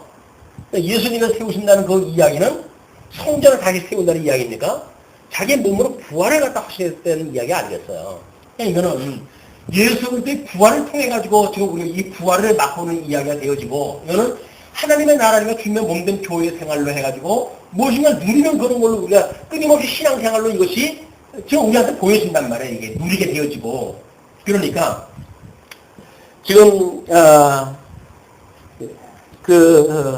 그렇게 쳐가지고 이 성을 쳐서 예언을 했다라고 이야기를 하니까, 예레미야가 모든 이 방백과 백성에게 일러 가로되, 자기 표현으로 갖다 합니다. 여호와께서 나를 보내사 너희의 들은 바 모든 말로 이 집과 이 성을 쳐서 예언하게 하셨느니라.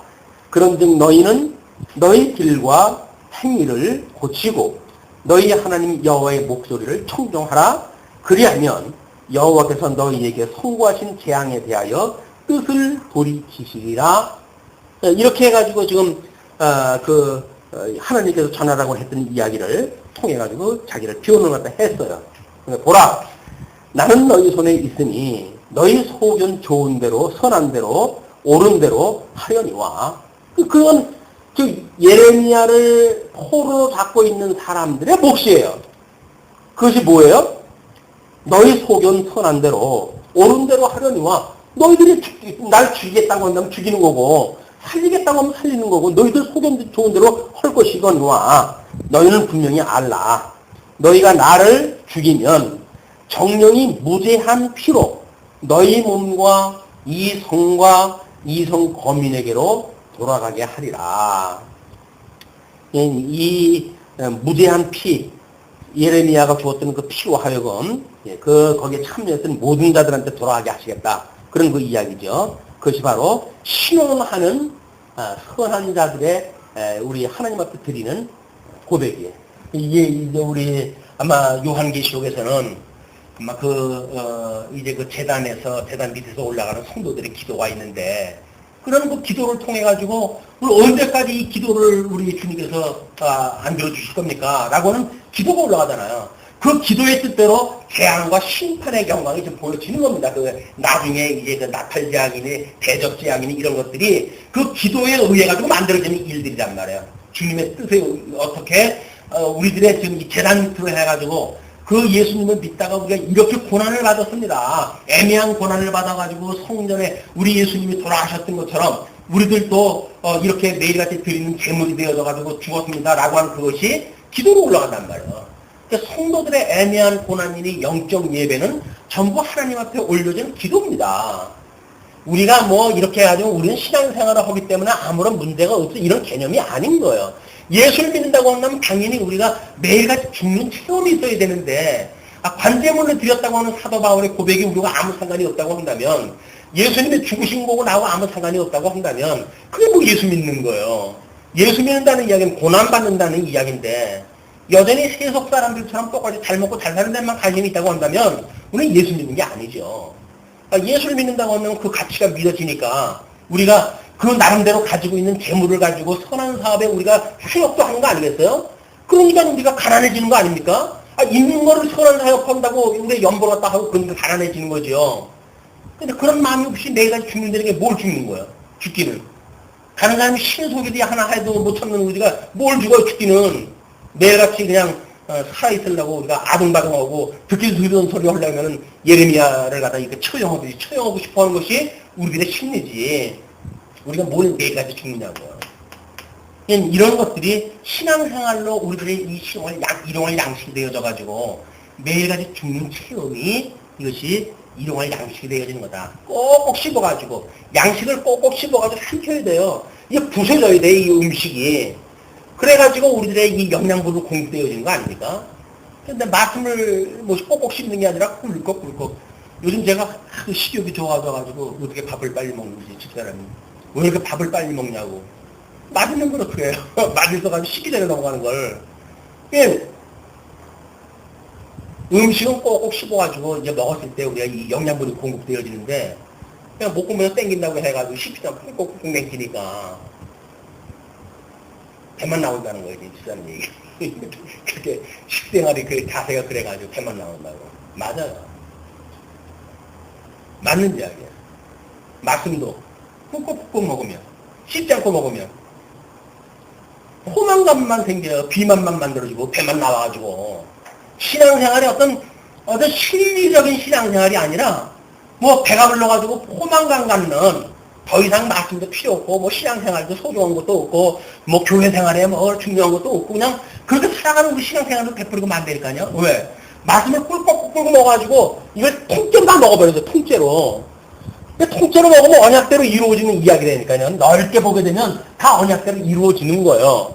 그런데 협의적으로 보게 되면 지금 당장 우리한테 주어지는 조건이 되니까요. 이럴래 저럴래. 하나님 말씀을 가지고 심판이에요, 심판. 하나님 말씀이 심판을 우리가 듣습니까?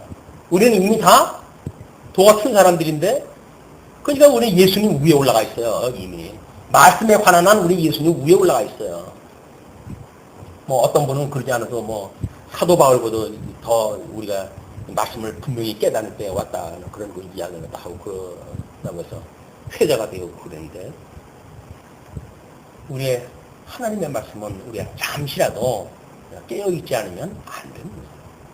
이 말씀을 들으면 곱씹어가지고 그 이야기가 하나님께서 지금 성경에 통해가지고 이스라엘 역사의 이야기가 아니라 오늘을 살고 있는 나한테 주는 말씀이로구나.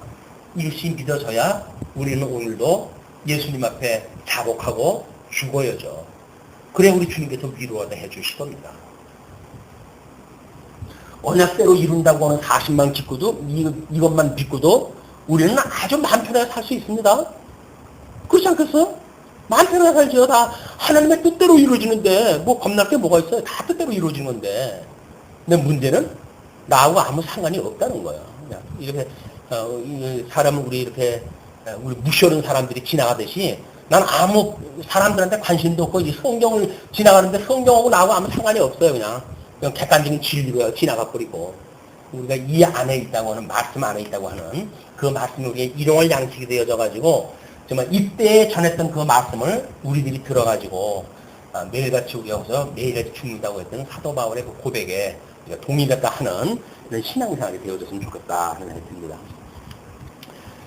자, 그러면서 이제 그렇게 왔을 때 이상한 반응이 벌어져요. 예레미야한테 그렇게 이야기하다 하니까 이제 그 14절 보라 나는 너희 손에 있으니 너희 소견은 좋은 대로 옳은 대로 하려니와 너희는 분명히 알라 너희가 나를 죽이면 정령이 무지한 피로 너희 몸과 이성 거민에게로 돌아가게 하리라. 이는 여호와께서 진실로 나를 보내사 이 모든 말을 너희에게 이르게 하셨습니다. 우리 예레미야는 이제 그렇게 사실에 대한 걸 이야기를 했을 때 또 나타나는 반응이에요. 한번 진일보 되어져 가지고 사건이 진행되어진 뒤에 그 예레미야의 변호를 들었을 때 어떤 그 양상으로 나타납니까? 16절로 19절 방백과 백성들이 예레미야를 변호하게 되었습니다. 이상한 일이 벌어지죠. 지금 그 말을 들었던 제사장이나 선지자들은 방백들 앞에서 고소했다 해가지고 이걸 죽이려고 지금 이렇게 고소했다 했는데 오히려 방백이나 백성들은 예레미야 그 말에 동의했다 하는 거예요. 그러면서 방백들과 모든 백성이 제사장들과 선지자들에게 이르되 이 사람이 우리 하나님 여호와의 이름을 의탁하고 우리에게 말하였으니 죽음이 부당하니라. 사형을 그 기소를 갖다 했는데 그 기소 내용을 이제 부정을 갖다 합니다. 그러면서 때에 그 땅 장로 중 몇 사람이 일어나 백성의 온 회중에 말하여 가로되 유다 왕 히스기야 시대에 모레셋 사람 미가가 유다 모든 백성에게 예언하여 가로되 만군의 여호와께서 이같이 말씀하시기를 시온은 닭다리 정작함을 당하여 예루살렘을 무더기가 되며 이전에 사는 수풀의 높은 곳들과 같이 되리라 하였으나 과거의 선지자들 다 이렇게 이야기를 했단 말이에요. 아마 이것이 지금 닭다리의 그 문제를 나오는데 아마 미가 선지자의 그런 그 이야기를 들은 것이 아닌가. 미가 선지자는 북쪽 이스라엘 멸망에 대해서 지금 예언했던 선지자인데 그때 그 말을 인용을 해가지고 그렇게 말하면서 유다 왕 히스기야와 모든 유다가 그를 죽였느냐? 그때도 그 왕이 그 말을 들었는데 그 유다가 그를 죽였느냐? 히스기야가 여호와를 두려워하여 여호와께 간구하며 여호와께서 그들에게 선고한 재앙에 대하여 뜻을 돌이키지 아니하셨느냐? 그래서 과거 지혜가 있는 자들은 과거의 역사를 통해서 현재를 해석할 수가 있는 거예요. 과거를 모르는 사람이 현재 해석할 수가 없는 겁니다. 과거를 무늬만 따가지고 현재에다 그냥 옮겨 이제 살려고 하는 사람들은 지혜 있는 사람들이 아니죠. 하나님께서 어떻게 섭리하시는가를 깨닫게 되어지게 되면 히스기야 때도 분명히 선지자를 통해서 멸망을 예언을 했는데 그 왕이 그 말을 듣고 하나님 앞에 마음을 돌이킨 거예요. 그러니까 하나님께서 그 멸망을 유보를 갖다 시키셨다는 거 아닙니까? 그러니까 이제 19절 유다 왕 히스기야와 모든 유다가 그를 죽였느냐? 히스기야가 여호와를 두려워하여 여호와께 간구하며 여호와께서 그들에게 선고한 재앙에 대하여 뜻을 돌이키지 아니하셨느냐? 우리가 이같이 하면 우리 생명을 스스로 크게 해야 하는 일이니라. 우리들한테 지금 해가 닥칠 일이다 그 얘기죠. 그렇게 하니까 20절로 24절 선지자 우리아의 죽음과 예레미야의 보호를 이렇게 이제 소개를 합니다. 또 여호와의 이름을 의탁하고 예언하는 사람이 있었는데 곧 기랏 여아림 스마야의 아들 우리아라. 그가 예레미야의 모든 말과 같이 이 성과 이 땅을 쳐서 예언하매 여호야김 왕과 그 모든 용사와 모든 방백이 그 말을 듣고는 왕이 그를 죽이려 하매 우리야가 이를 듣고 두려워 애굽으로 도망하여 간지라.